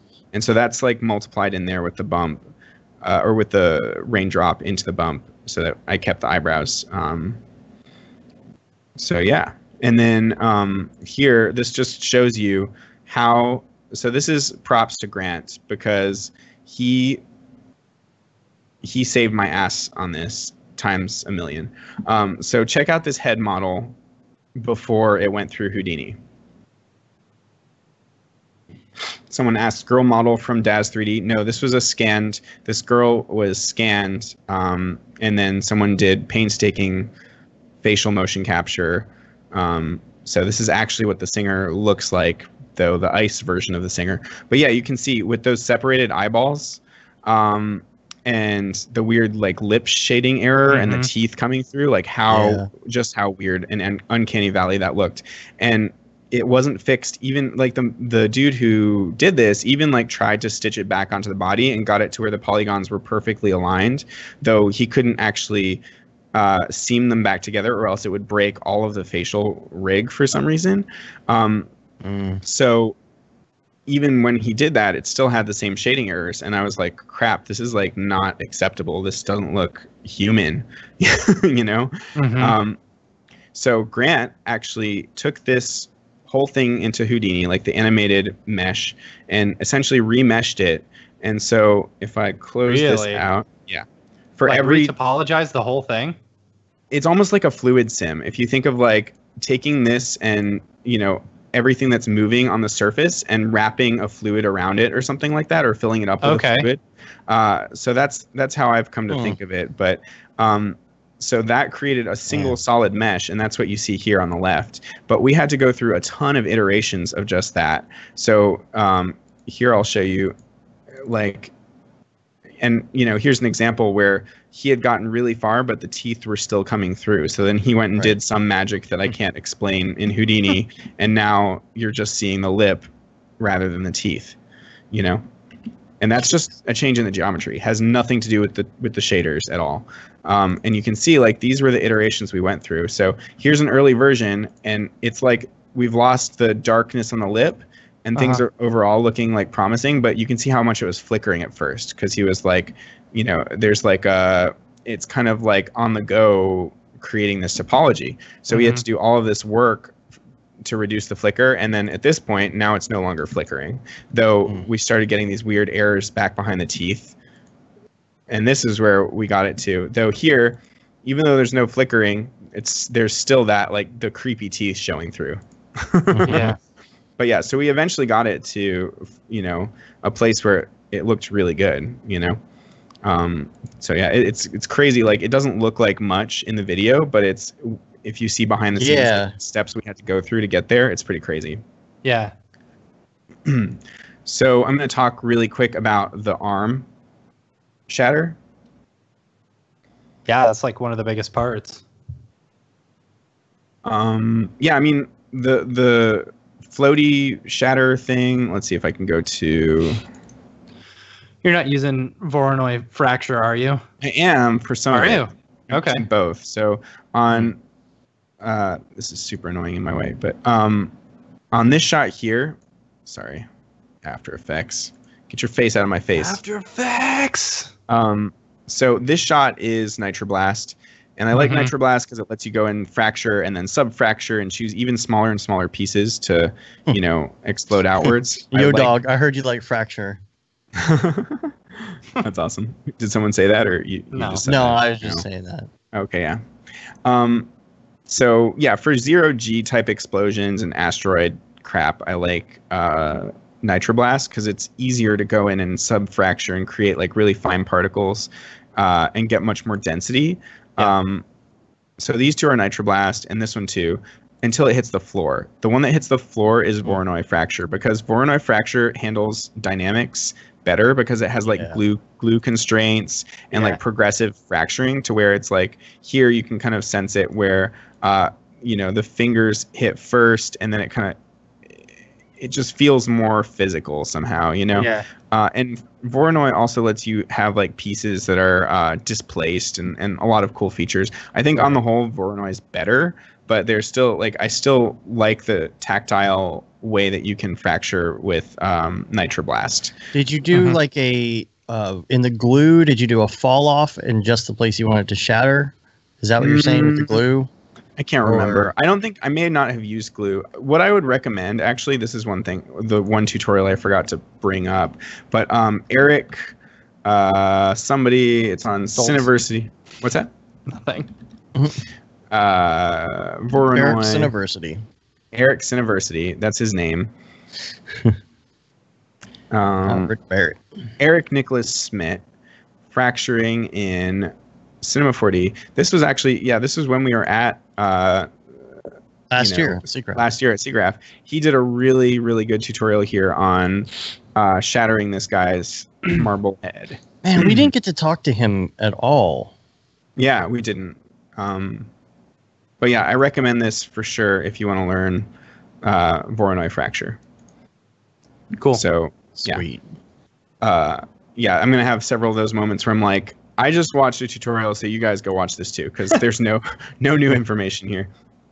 But in After Effects here, the one thing I wanted to point out is that when I have, this is something I've run into several times, where you've got something that's pre-fractured, and because it's ice or glass, you see all the fractures because that's creating internal geometry. Right. Yeah. So how do you solve that? How do you handle that? Yeah, go ahead. I thought you were asking me a question. No, yeah. What were you going to say? I mean, what I originally did was I exported to Alembic and then had it like switch from one to the next. I don't know. So if it switches, like I can do a switch where it's like the unfractured model and then immediately switching into the fractured, but that will make all of the pieces that are fractured suddenly pop on. Ideally you want it to kind of like almost like something cracking along the surface. You want to see that animation, so I've done that manually. Use like an effector or something for that?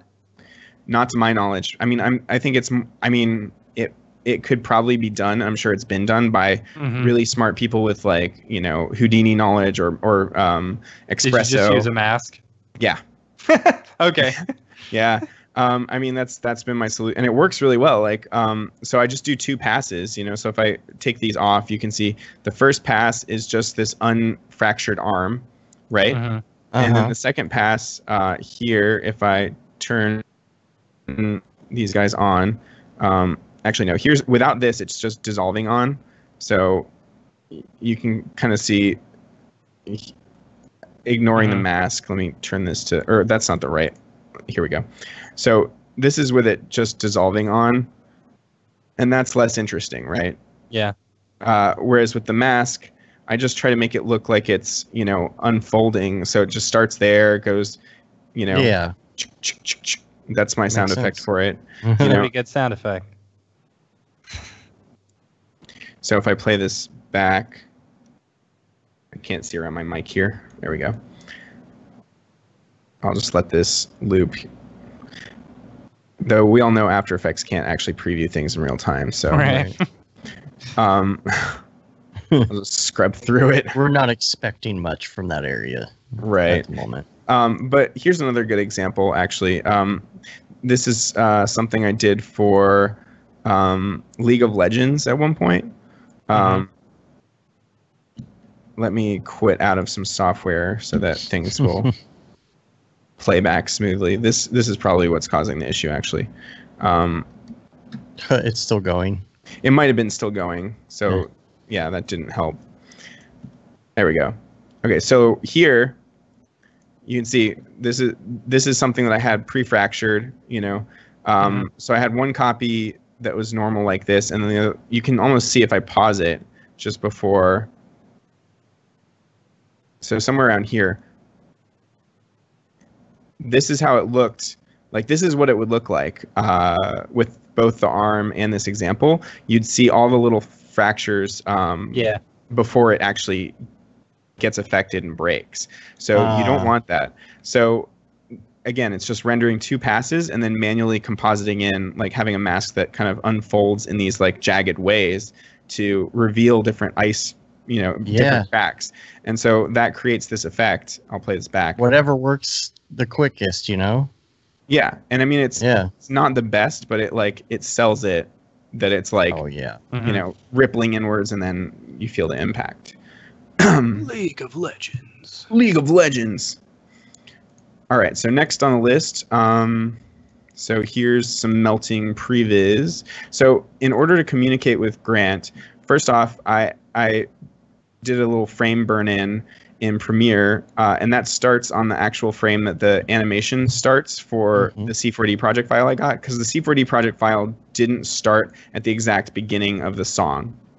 Because he wasn't animating from the beginning of the song. So it started, you know, some number of frames in. So I synced all that up, and then I burned in some frames here so that for every shot, you know, like this singing shot, you know, whatever it was, like it would just be a static figure, you know, because it was like you know, when it was in previs quality, it would just be a static figure. But Grant could see what frame range he needed to use from the animation, because he had that C4D animation on his end, and he was remeshing. So he would then send me back alembics of every shot that needed to be remeshed. So that was one way we were able to communicate. The other way we were able to communicate was through, like, here's a previs for the melting sequence, and Grant did all the melting. But I needed to show him. Is that all in Houdini? Yeah, all the melting was in Houdini. And so I needed to show him, like, how far I wanted her to melt and when, you know, the timing. So I just sunk her into the floor, right? So it's like, okay, now I want her to kind of slow down here, and then we see this one sink in, and then, and this is not the composition that I ended up going with, but it's still the same, you know, timing. So yeah. No, this makes sense. Yeah. Cool. And I'll just let this finish.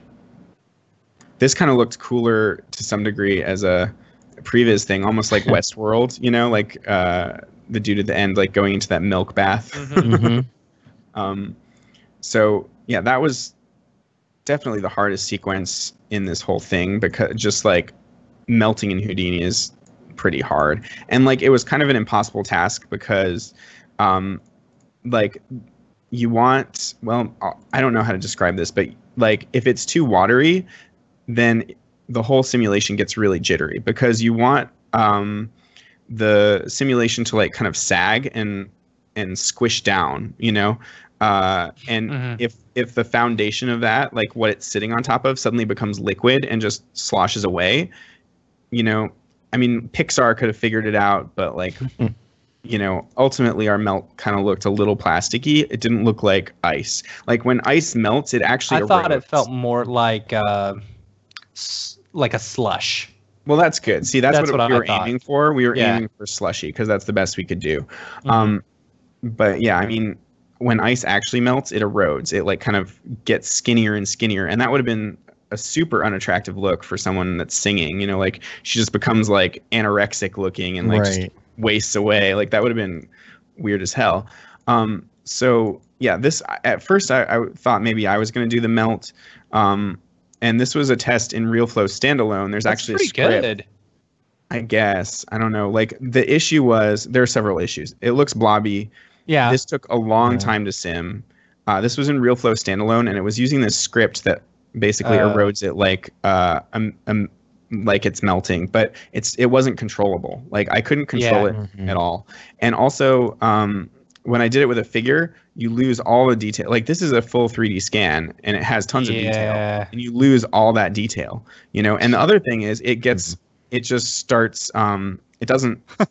You don't get to choose where, right? You don't get to choose where, and it's not affected by gravity. Like if it loses its own leg, it doesn't start to fall over. You know, so it's covering parts. Right. So like this kind of thing is just not doable unless through Houdini. So you can't do the scripts in the Cinema 4D version of Real. You can't.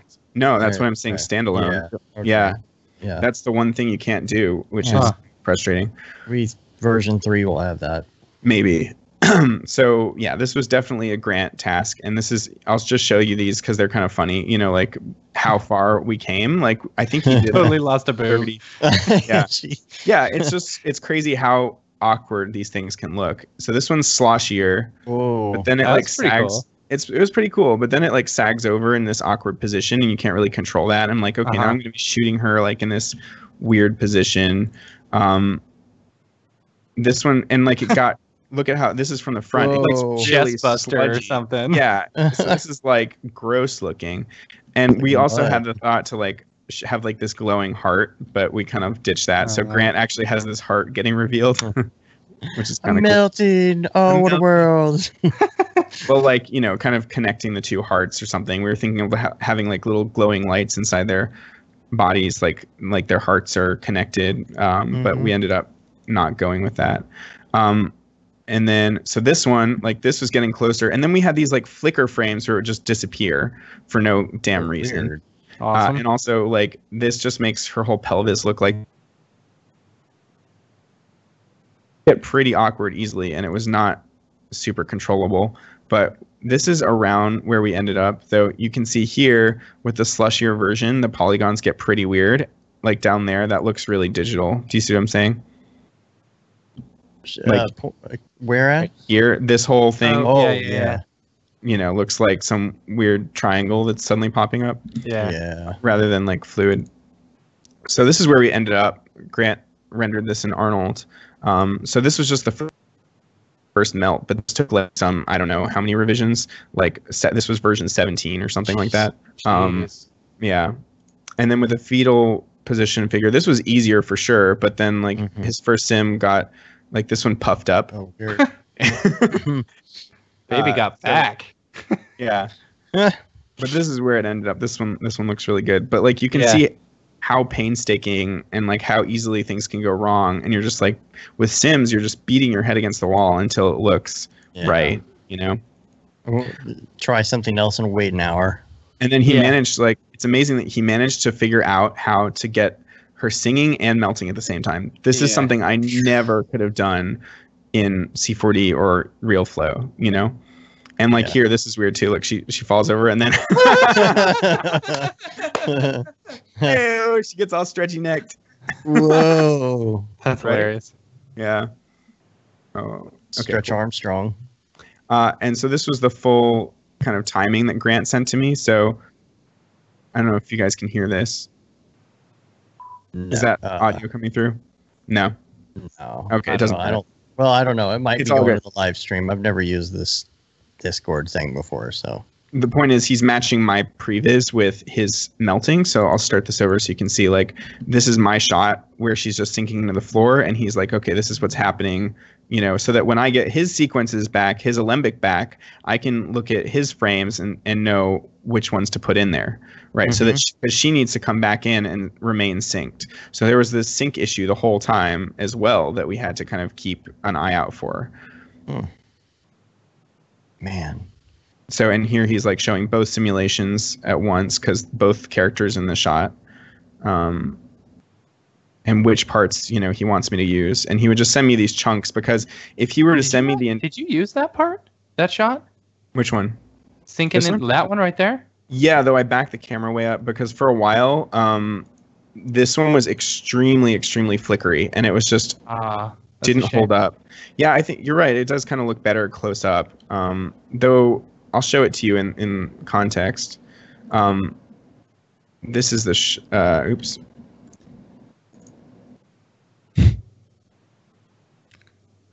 So it's this one here, and it does look a little weird, but it's, you know, the previous framing was like here. So I still think it works. Now, It works. the thing about the melting here, I was able to include roughness maps on like to get see that texture in the ice. You know, like you can see those little bubbles and extra details. But during the melting sequence, I couldn't do that. It had to be because it wouldn't follow the UVs. It would just float. The texture would float through the melting, if that makes sense. Like anything, I think even if I chose UV mapping or cubic, it would just like move through. As she was falling down, the texture was moving up through her, or just staying in place in terms of world coordinates. So maybe I did something wrong there, but eventually I just try doing a generate UVs. I didn't. I mean, maybe that would have fixed it. I would be curious. I don't know. I know about generate UVW coordinates, but it's like animating and melting, and like I don't know if it's like easy to get a texture to map to this deformed I have no mesh, idea. you know? Yeah. So that was, I eventually just gave up and was like, it looks good enough. It still looks somewhat icy, though I think these shots look a bit more plasticky because of the fact that there's not that additional detail, you know? Yeah. And like a lot of these ones that were closer, you can see there's still like some boiling and flickering, and I had to clean up by hand a lot of the bigger flickers. So by I was hand, doing you mean what? in After Effects, like removal, like clone tooling them out by hand. A lot of there was a lot of that, and like with raindrops that went astray or did weird or popped on, because if you remember, Travis David's his raindrop shader was meant to be raindrops, not melting drops. So a lot of the time they would just pop on like a drop had hit her, but that didn't make any sense. So I would have to like clone in texture and track it in to make sure, and like fade on that drop. Fade on. Yeah. So there was a lot of like little manual work like that. Man, good. And Lord. then the final. So yeah, I was gonna play the final sequence, but you guys already basically just saw it, so I think we can move on. But yeah, props again to Grant for, it was just like banging your head against the wall and so much troubleshooting for like weeks and weeks. All right, so let's get into the real flow stuff, the thing you guys all wanted to see. Yeah. So I'll just go to this other camera here. So this is one of the shots with tendrils forming. So I'll pull that up in the video. Here, this one. Not this guy. See how these like little tendrils form? I kind of wanted to give the fluid a personality, like each puddle was like reaching out for the other one. And so here I've got a fluid. I think my final resolution was like 10, but I've set it down to 1 so you guys can watch it happen in close to real time. And then the awesome thing about RealFlow is that it sims on your GPU. So there's my one. It only unfortunately uses one GPU, but there's the 1080 Ti. And what else? I turned off the mesher so that it'll play back faster, but it's just set to medium with some different smoothing and thinning values. And the other thing I like to do is when I'm emitting, there's a mode, so it's circle, but then somewhere in here is a mode that like starts it with this volume. So it's not like continuously emitting particles, it's just emitting like some quantity. Right. And I'm not sure, I don't know whether that's in the emitter or the fluid. Let's see, particles. I think it's the emitter. Fluid. Yeah, I thought so too, but I wasn't seeing it. Emitter here, volume, there it is. So it's set to 179. So the further we set this volume, you can see, that's how much particles we're starting out with. So, so there it's just splashing into a puddle. Now, I like to, for starters, here's my collider. I'll just solo this. The Geo got wacky over here for whatever reason, but I just grabbed a piece of this same floor and separated it out so that it's not colliding with the entire cave, you know? So that's my collider, and I just hide it from view. But the thing you want to do with any collider in RealFlow is give it both a collider tag and a volume tag. So the collider tag, if I display show collision geometry, this gives you an idea of what your actual colliding surface looks like. So this is See, super now, view. I know this is X particles, but that's something that's in that new version, the update of X particles that's supposed to come out, is where cool. somehow it figures out that if you have a giant piece of geometry, that it doesn't have to collide with all that extra All of stuff, it. so you don't Oh, have that's to good. separate it out. Cool. Yeah, I just do that by habit. I'm not sure if that makes a huge difference here or not, but maybe I like ran into that where I was like, yeah, let's just use the whole cave as a collider, and then it got really slow. Yeah. You know. So the cool thing here, though, like I could take the this piece and just like say I want to make sure it's colliding as close to the actual surface of the cave floor as I want. I could just move this down. You know, that's oops, I think I had polygons selected. So that's one way to do it. Like if I scooch this down and go forward a frame, there you can see now it's sunk beneath the floor a little bit. But that's one issue that crops up a lot, is that if you don't have your collision geometry set to the right resolution, a lot of the time it's really puffy. So your fluid will actually be colliding in a surface that's several centimeters or whatever above where you're intending. Oh. Do you know what I mean? Yeah. Like if it's set to low, Yeah. if I set this to low, I'm not sure if this is going to happen. No, in this case it was fine on low as well. So, but usually I just set the collision geometry detail to high. And then there's also this surface offset feature so that you don't have to go in and manually move your collision geometry. So if I set this back to 0, you should see, oh, now it's way below the surface. But is the offset? What's the offset based on? The direction of the normals? Yeah, it is. Okay. Yeah, because when I was doing it with the figures later on in the video, it would puff them up or shrink them in. So yeah, it's totally based on the normals. But yeah, so I'll go back to 14 was like a good value to get it kind of just along that area. And then once you've got all that set up, this volume, real flow volume tag and real flow collider. And also you need to make sure that the collider is linked to the real flow scene, because sometimes these things come unlinked and then you're like, why the hell is this not colliding? You know, so I had that issue a lot. Now, one thing I like to do is I like to crank up the friction at first for setting this initial state. So I'll just let this go until it becomes a puddle, because I'm looking to get like a good starting point, right? And I also depressed this geometry almost to collect this fluid like, you know, into a puddle a bit more. Though I think I only did that on this one shot because I think the friction solves that as well. So I took the friction up, but now I'll just take it back. And at this point, I can go to my fluid and go to create initial state and make sure to tick use initial state, so that now when I go back to the beginning, it'll be starting from that point. And now I'll hide my collision geometry. And so these little splines you see here, these are all D-splines. So I've got, these are daemons. And I've just created like this vague tree-like structure. And each one of these, if I think bring my filters back, you can see the red rings are just the forces. It's basically just sucking the fluid through. And what causes the branches is just these different splines. Cool? That's cool. So that's basically all there is to it with awesome, how I did this. And then, you know, when I do the final thing, I'll crank up the resolution a lot higher, and it'll take maybe like 20 or 30 minutes or maybe an hour to sim. But like the sim times are not bad because the GPU just makes it like 10 times faster. Yeah. Real flow is like super killer for water. Yeah. And this is going pretty quick. If I turn on the mesher, you'll start to see, you know, that slows things down a lot once it starts actually meshing those particles. There you go. But yeah, that's a pretty decent looking, like for the resolution and for what I just played back right there, like that's pretty thin and not blobby looking.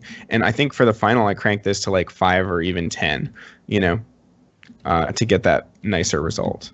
The one thing, I think I told you this already, that I would have loved is wet maps on your surface. Oh yeah, I'm sure that would have been another level. That would have taken a lot longer. But yeah, I guess RealFlow does have an option for wet maps and all that. That would have been cool. So here's the vortex. And that, just to remind you, is this shot here. Ooh, vortex. Not this one. This one here, where they collide. Now this one was the 350 gigabyte, 20 million polygons per frame sim. Oh. Yeah. How? Wait, This 350 gigabyte sim? Yes, it was massive. So basically, you needed an entire hard drive just for that sim. Yeah. How did you even handle that? Like, did you just plug in a? No, I or mean, did you have like a ton of room on your? I simmed it on my D drive, I think. So like Jeez. right now I've got a cache drive, but my D drive here is like 8 terabytes. Oh, nice. But yeah, I mean, I thought that I had broken Octane, and I had to switch up to Octane 4 just to even see if it would load, because in 3.08 it was taking like 20 minutes and never even loading. So like I switched to 4 and it loaded in like, I don't know, 10 seconds or something. Really? So I can't wait. I was like, all right, cool. It works. And then I think I ended up rendering it in 4 as well. But yeah, I was going to say, how did you even render it then? If it didn't, you just ended up using 4? Yeah, I used 4 to render it. Standalone, obviously? No, wait. The plugin was out, I think, at that point. Oh, okay. Yeah. But what was I going to say? Like, it just, yeah, these shots, like, especially this one was the worst. Not this one. This one took, like, I don't know, 30 minutes per frame on 4 1080 Ti's. Because of all that motion blur, like, again, I'm super anal, and I needed to have motion blur, baked in for all this stuff. And I think that's just throw some RSMB on there. Yeah, stock RSMB. But yeah, I mean, this was a case where I accidentally cranked it way too high, like the resolution, but it still held up, and only, it only took like a few hours to sim. And then I had this crazy sim once I was done, and I was like, well, it looks cool, let's see if I can use it. Right. But so for this demo, I've, taken the resolution way down. I think it's like 0.1, whereas I had it at like 10 or something like that. Chelsea said that shot made our house like 5 million degrees for days. So funny. That's where your electric bill was, right? I didn't know Chelsea was in the chat. That's awesome. Yeah, that's what took the electric bill for sure. So here's like this collision surface again. Same deal. Like if I unhide this, there's the collision surface. But it's just it's the one fluid but 2 emitters. And they're just there's an attractor in the center that's pulling them even. So gravity's doing some work, but the move on in towards the center and collide with each other. Here's, if you go to your fluid, there's a display feature, and see how it's like you can't really see it very well. If you take the max range down, you can start to see the fluid a little bit better. So actually, I might even take this down further so that we don't have to wait for it. So let's go to our fluid here, and under the resolution, let's go 0.004 or something. I don't know if that's too far down. Yeah, that's too much. Let's try 0.01. This should give us somewhat of an idea. But in this center here, there's this vortex daemon, and that's what's doing. It's really simple. That's what's creating the vortex. Though the resolution's not high enough for them to even get to the center. No. So okay, let's try this again. But yeah, it's like not a very complex setup at all. And I don't know what else to say about it. Like this stuff it looks really cool, but it's actually super simple to set up. And if you want, we can sit here and wait for them to collide. Nah, we're good. Okay, cool. Just I trust you. Trust me. You trust me that that's what it looked like. Yeah, we saw it. We saw it. Okay, cool. What's next? Okay. Fluid body. Okay, here we go. So this was where I'm going to pull up this hilarious weirdness. So I wanted the fluids to meet, once they met in the middle and did that whole vortex thing. I'll pull up this segment.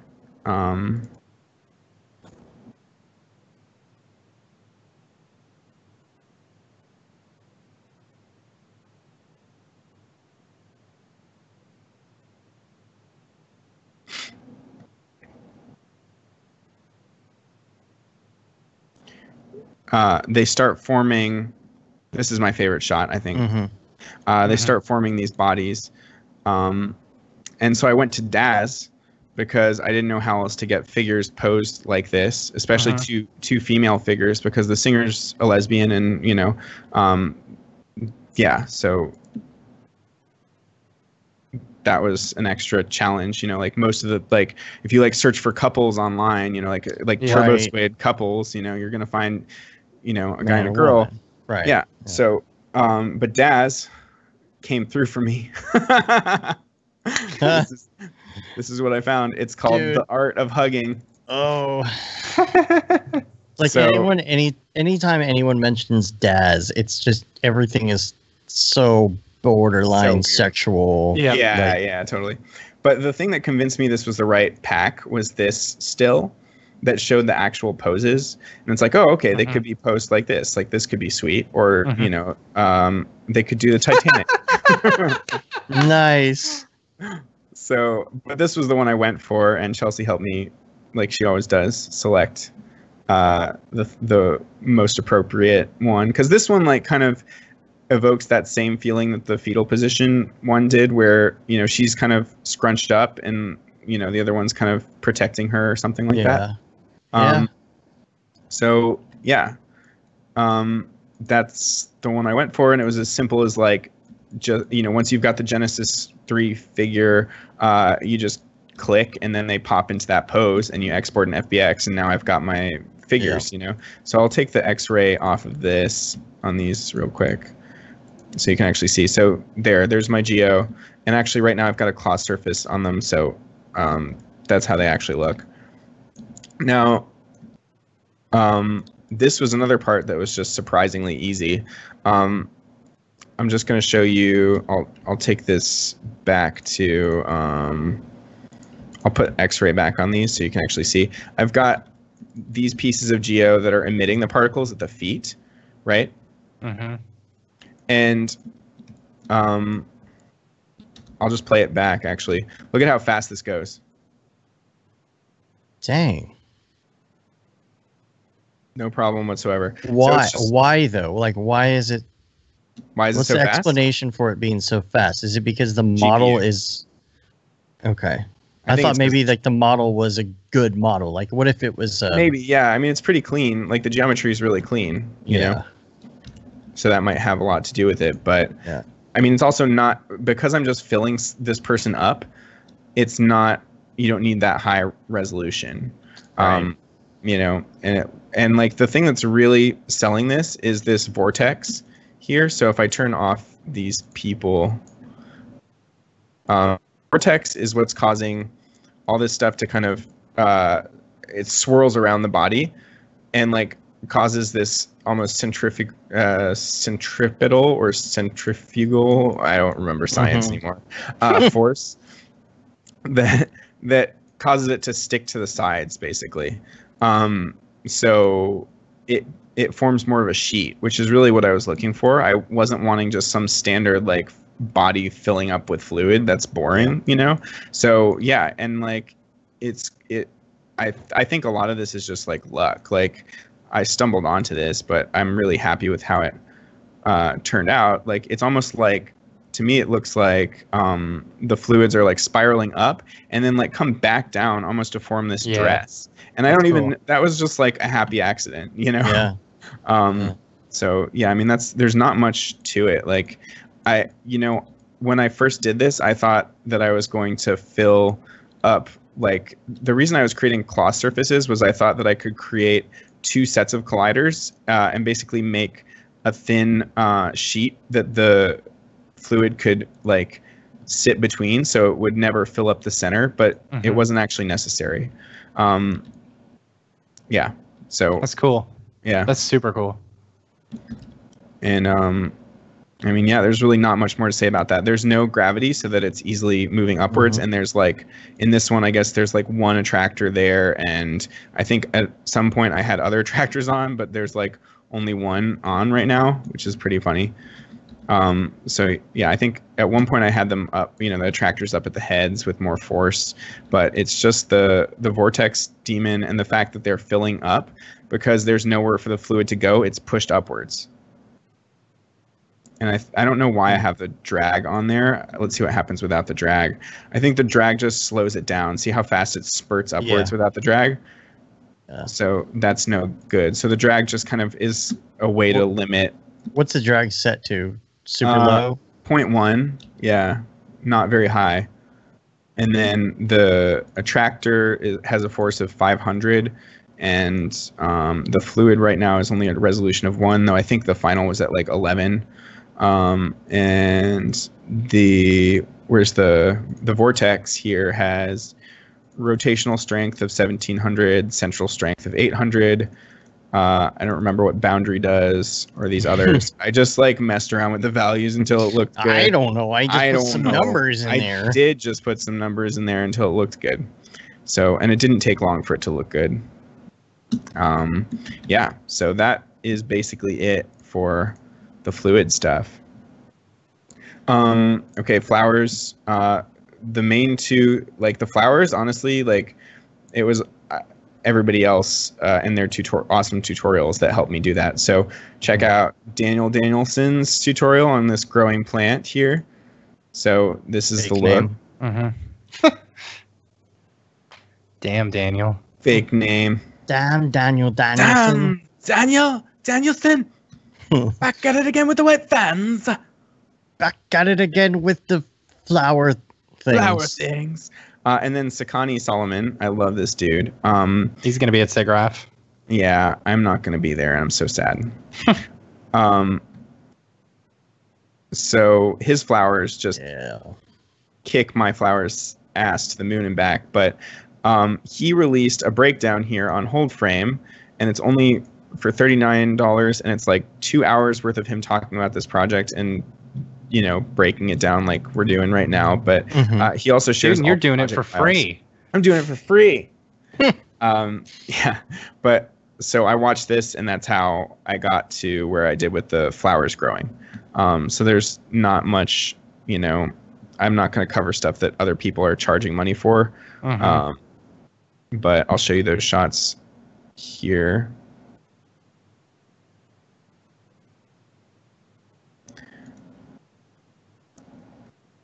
What did you use for those? X particles? No, if you look through the tutorials, it's just like bend deformers and you model the leaf and they just scale on, and it's just sweep NURBS for the vines. Neat. Yeah, it's pretty easy to do. I lit them in a way that I thought looked cool with this kind of rim light. The leaves I don't like, especially here. I should have gone. I didn't have enough time, but I wanted to go back and fix these up. They look too perfect, and the flower animation is not as good as Sakana by any means. But this part here, I fixed up the leaves and added a displacement map, and you can see that they look a lot better and more organic. And that's a really simple thing. So if I go to this assets here, I think somewhere in here. I don't actually know where it is, but it's basically looks like a little stupid tree that I painted in Photoshop. Like it just looks like, oh, here it is, leaf disp 001. It looks like that. Yeah. And that makes all the difference. Okay, so flowers die. This is Glenn's least favorite shot. But the way I did the flowers actually dying, let me load this up. Super simple. Remember Riot Gear, Video Copilot? Maybe Riot Gear. Maybe Riot Gear. Maybe.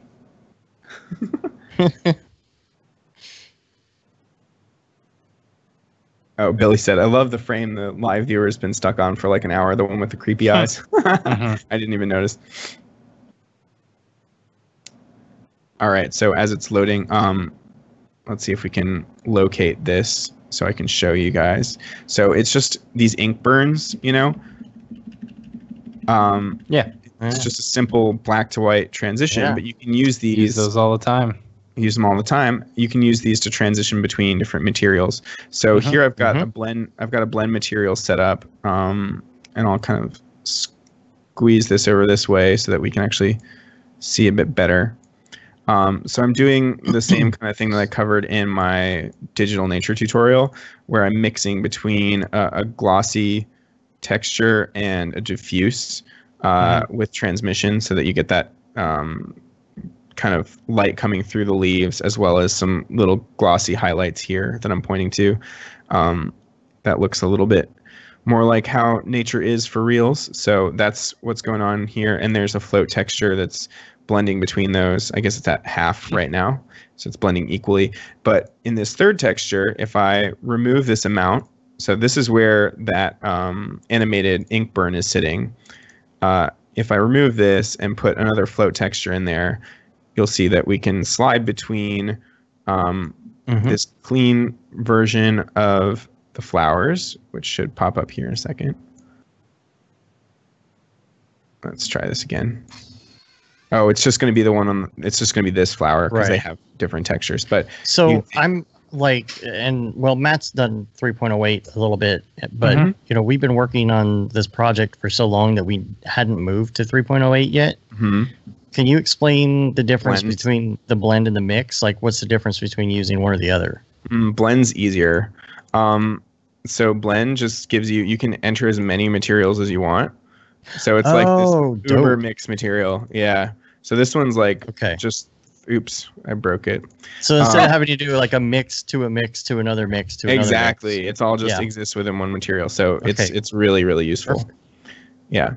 But yeah, you get the idea. Like, this is the matte that is blending between those two materials, so that when it transitions to full white, this becomes this greeny, whatever texture. And I don't know how this green one is built. It's just like some noises and other stuff. Oh, okay, here we go. If I edit this, it's this rust. That's then color graded in a way, and put into the bump and the transmission. So that's the greenish material. Though again, here I wish that I had time to like crumple the leaves up and make them look like decaying plant life. But yeah, that's the whole thing there. Nice. And then. Okay, flowers die, petals escape. Escape. Yep.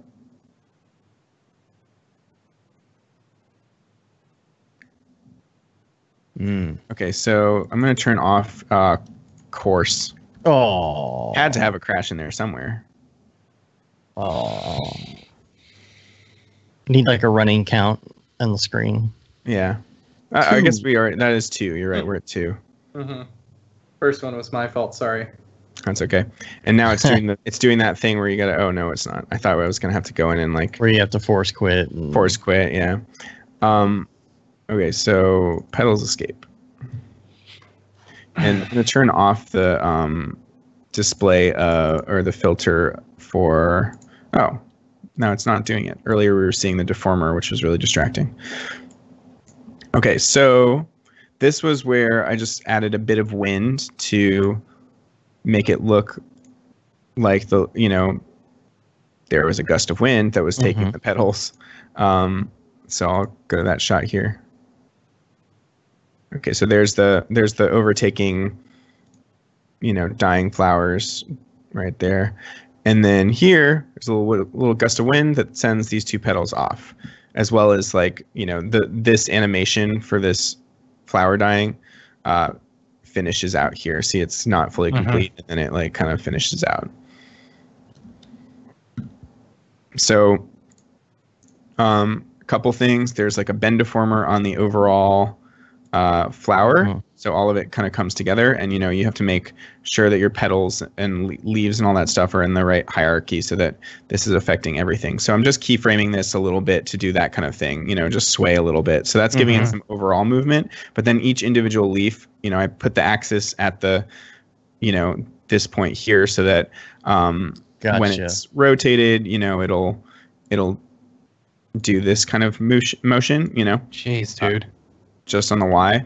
And then at first I was going to manually keyframe that, but then I realized that I had a friend named Vibrate Tag. And but the issue with Vibrate Tags is it would just be going the whole time. And if I popped it on, it looked really weird. So I just keyframe the amplitude up. So if I go to the amplitude here, at first there's no wind, so it's not moving.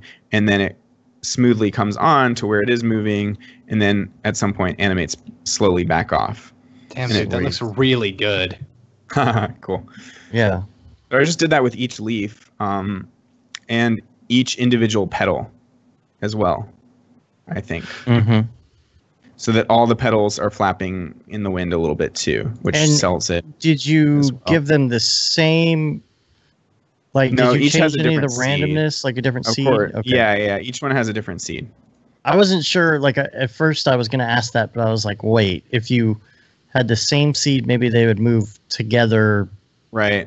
As if the wind were the same. But no, you don't want that though. You want them to move differently, I think. And if you want to change them all at once, what do you type? Num or something in there? Yeah. Okay. That's the weirdest. Yeah. So now this one has a seed of 0. This one 1, 2, 3, 4, 5, etc.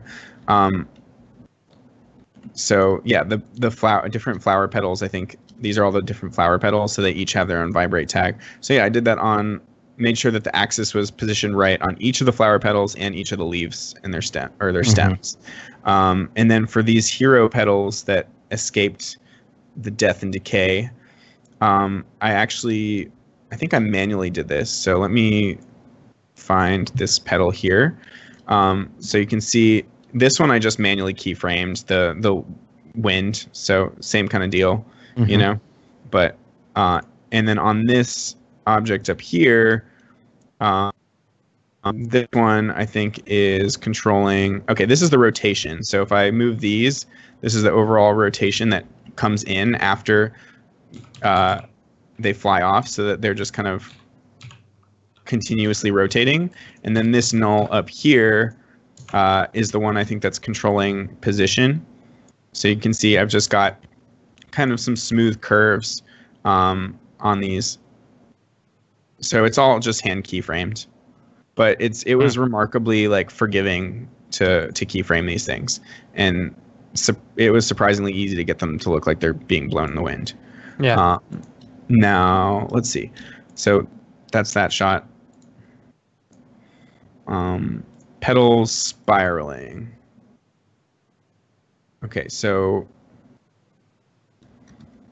here, this is like the last shot of the whole thing.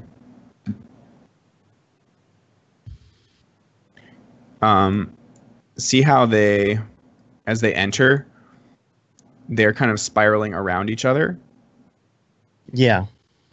It's subtle. It's more obvious, I think, on maybe this shot here, where they kind of like do this little spirally action. That's also really easy to set up. So here, I'll go to this petal. So I've got this series of nulls, and I'll show you why I did that. So this one is, I think, just controlling. This one's controlling some position and rotation. I also added vibrate tags to these as well, so that it's not just my keyframes. There's additional randomness on top. So I'm always trying to add in more randomness, So this is just controlling, I think, the rotation. But at some point, if I come up to this, see this rotate null? There's a null that has each of these flowers have their own independent motion and their own independent rotation. But this is the null that's kind of sitting between the two of them, that if I rotate it, it's moving them as a group. Right. So it's like animation layers, and then this one up here is, I think, controlling their overall position. So if I look at this, then this is like sending them upwards. So if I kill these keyframes, then they'll just kind of be dead in the water, but they'll still be rotating around each other. See that? So I like to separate things out like that, and it helps me animate. It definitely makes it easier. It makes it easier, and then I don't have to create a path that looks like a double helix. I'm just creating a single path that's straight with the dude spinning on its own axis, and then creating a separate null that exists between these two that is the pivot point that's allowing them to spiral. So that makes it so much easier to animate. I feel like I'm going to get asked, why do I have this string of nulls? And an easy example is, like, say I've got this cube, right? And I keyframe it here, and then at the end I scooch it over somewhere and back in Z space, right? So there's my animation, okay? And if I want to drop in a null and have it oriented to the cube so that I can, like, say you want to control this and move it, and your null's like off here somewhere, right? You want it to be at the position of the cube. So you reset PSR, make it a child, reset PSR, or you could use transfer if you're fancy. And then, okay, so now I've got this null at the position of the cube, and I drop in my cube, and I press play, and it jumps somewhere crazy. It's no longer where it's supposed to be, right? And that's dependent on, how far offset this cube is from the origin. Like, this is where we want to control it from, but it's causing issues. So what you do is then you drop in another null that you make sure is at world 0, and then that one, if you drop the cube into that, if you drop the cube into the one that's at world 0, it's not going to alter the position at all. So then you can take that. It's like a null sandwich. You can take that, and now it's not being affected, but you still have this controller where I can mess with, this. Does that make sense? Yep. So that's why I create those null stacks a lot of the time. Another thing, null sandwich. Another thing you can do is, I don't know, lots of people don't know about this, but there's this animation mode that if you click it, you can translate the entire curve. Did you guys know about this? Oh, that's what that is. I had no idea. Yeah, it's super, super useful. So, and I can rotate it as well. So that's another really good way to control, It's like when you select multiple keyframes in After Effects. After Effects, yeah, exactly. Okay, that's Q. All right, so I think I'm not going to show petals flying. That doesn't really add any information. You guys get how the petals worked. And the displacement, we already went over that. So I'm just going to show you the compositing for the last shot, and then we'll be done. Because the last shot had some additional love put into it.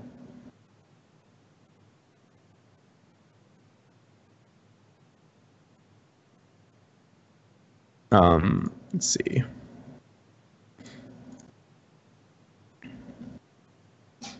You guys still with me? You alive? Yep. Oh yeah. Sorry, I got some text messages. I'm It's okay. responding to. We're in Texas, it's a little later. Yeah, We're totally. hanging in there. Cool. We're almost done.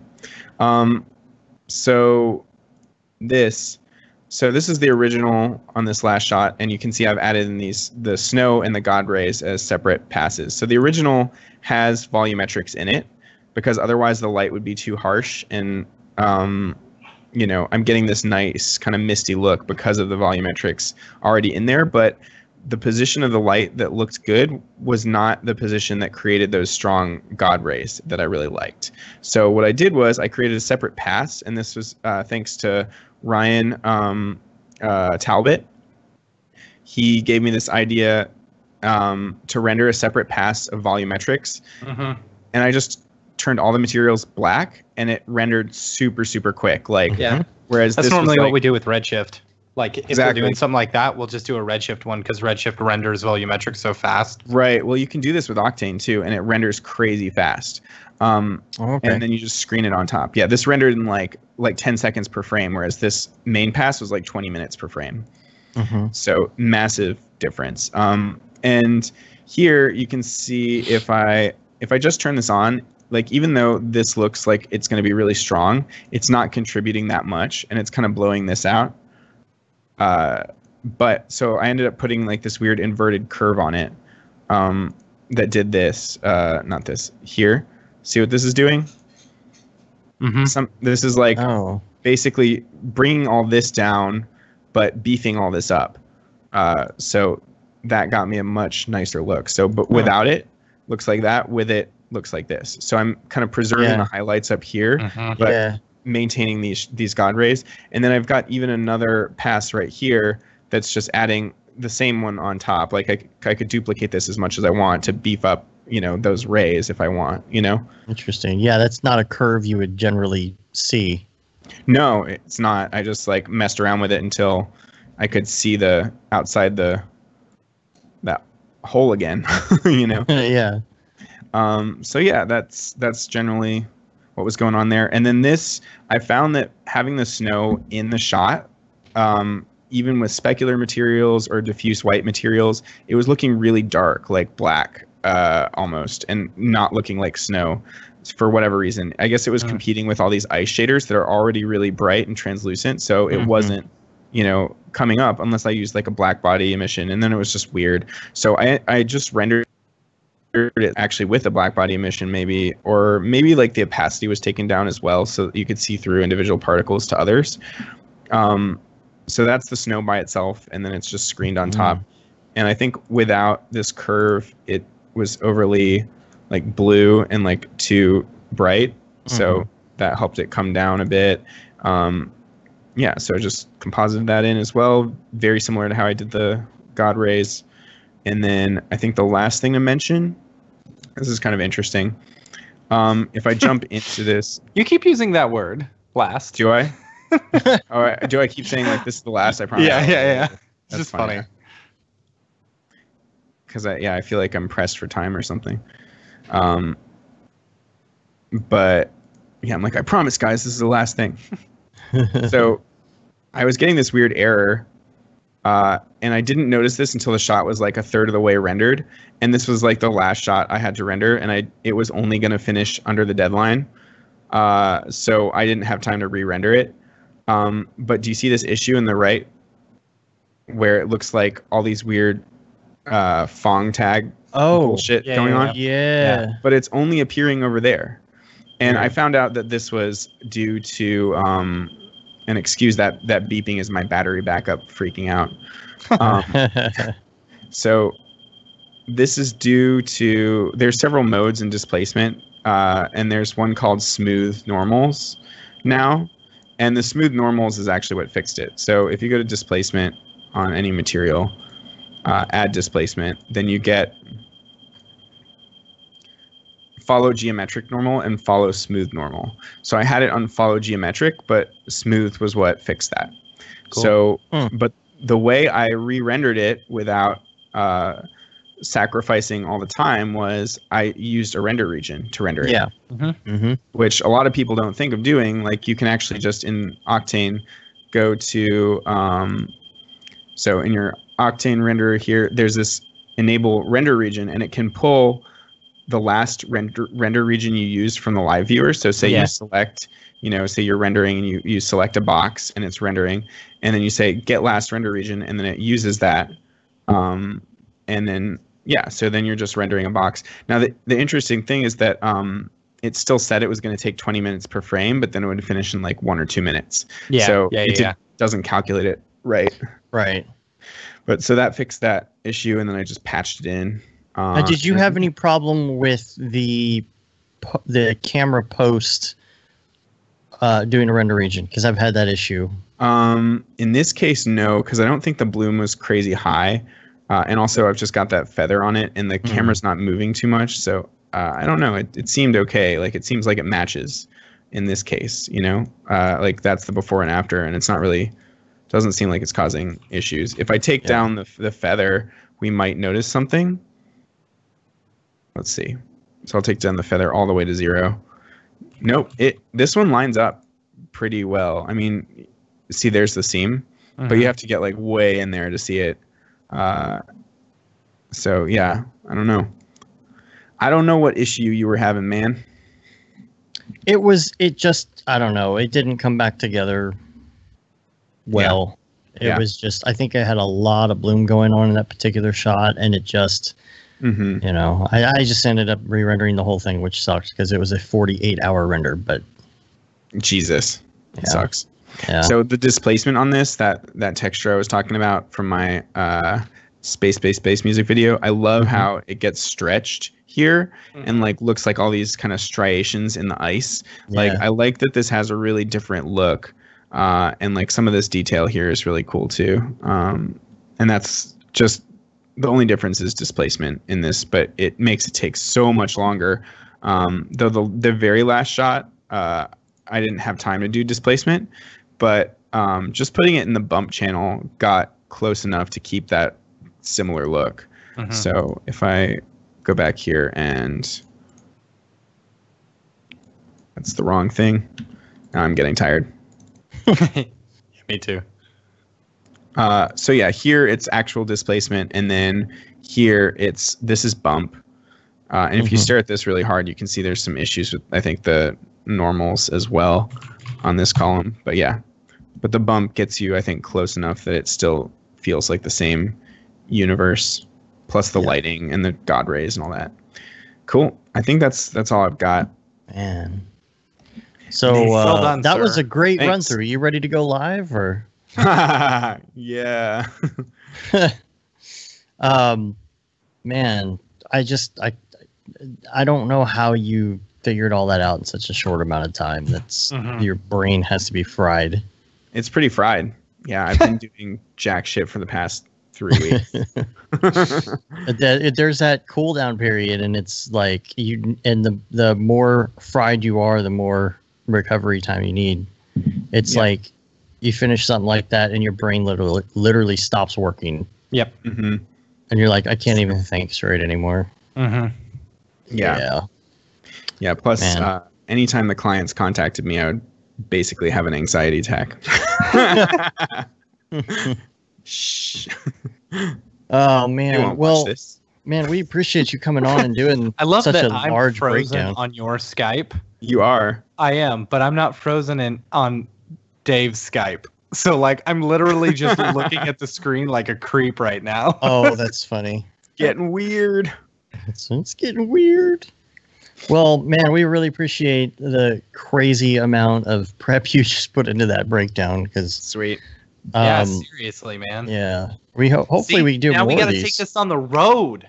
There we go. Coming to a city near you. Yeah. Now I need to actually make an Octane tutorial for reals over the next few days. Because Yeah. I've been like, that's another thing I've been super procrastinating on. But I'm doing a Kit Bash 3D. I've got several ideas, but I think I'm just going to start with Space Colony because that's easy. Because space. Mm-hmm. Yeah. And well, we appreciate it. Your website, davidriev.com. No, rievvisuals.com. Both of them work. Both? Yeah. Okay. So check that out. We're hoping to do more of these. We're going to try and do as much live stuff as we can. The next couple weeks for us, we're getting prepared for Seagraph. I believe that Liam Clisham will be on doing Redshift Live next Thursday. Awesome. He's kind of taking a hiatus with vacations and summertime and stuff, but really appreciate you doing this, man. Yeah. Appreciate you guys having me on. This is fun. Yeah, it was. Cool. I miss you, and I miss playing Halo. Yeah. We got to do that again. I got a soon. place for a 50-inch TV right on this wall, and I have the Xbox already down there ready to go. Sweet. I'll bring my Xbox too when I come over. Yeah, dude. Yeah. Come visit.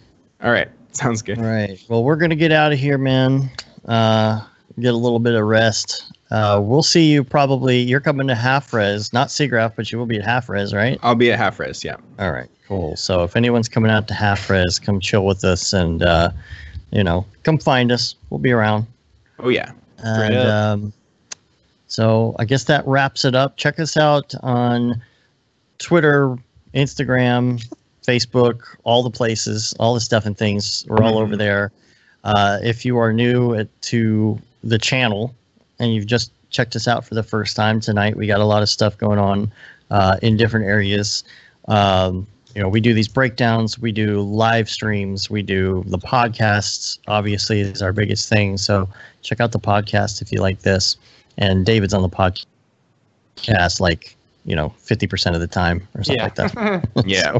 So, it's a lot of fun. I think as we keep doing more of this stuff, we're going to get our system working a little bit better and all that. And if you're watching live and you want to go back and watch it again, eventually this will be saved, but we're going to do a whole deal on like a high res version. Like you're going to send me the screen cap. I'll edit it all up nice. And right. I am what we doing a did with screen somebody. cap. I forgot about that. I need to save that. Yeah, so hit stop and save. I'm sure that's a ginormous file. Yeah. We'll attempt to upload it in 4K. Oh if god, we it's can. 2 hours and 53. I don't know if I wasn't recording in 4K, so I don't. Oh, okay. Then never mind. Then we won't do that. Sweet. But I'm sure it will still be a humongous file. So Yeah. we're gonna get out of here. Till next time, I'm Dave. And I'm Matt. I'm David. Have a good one. Later, bros. All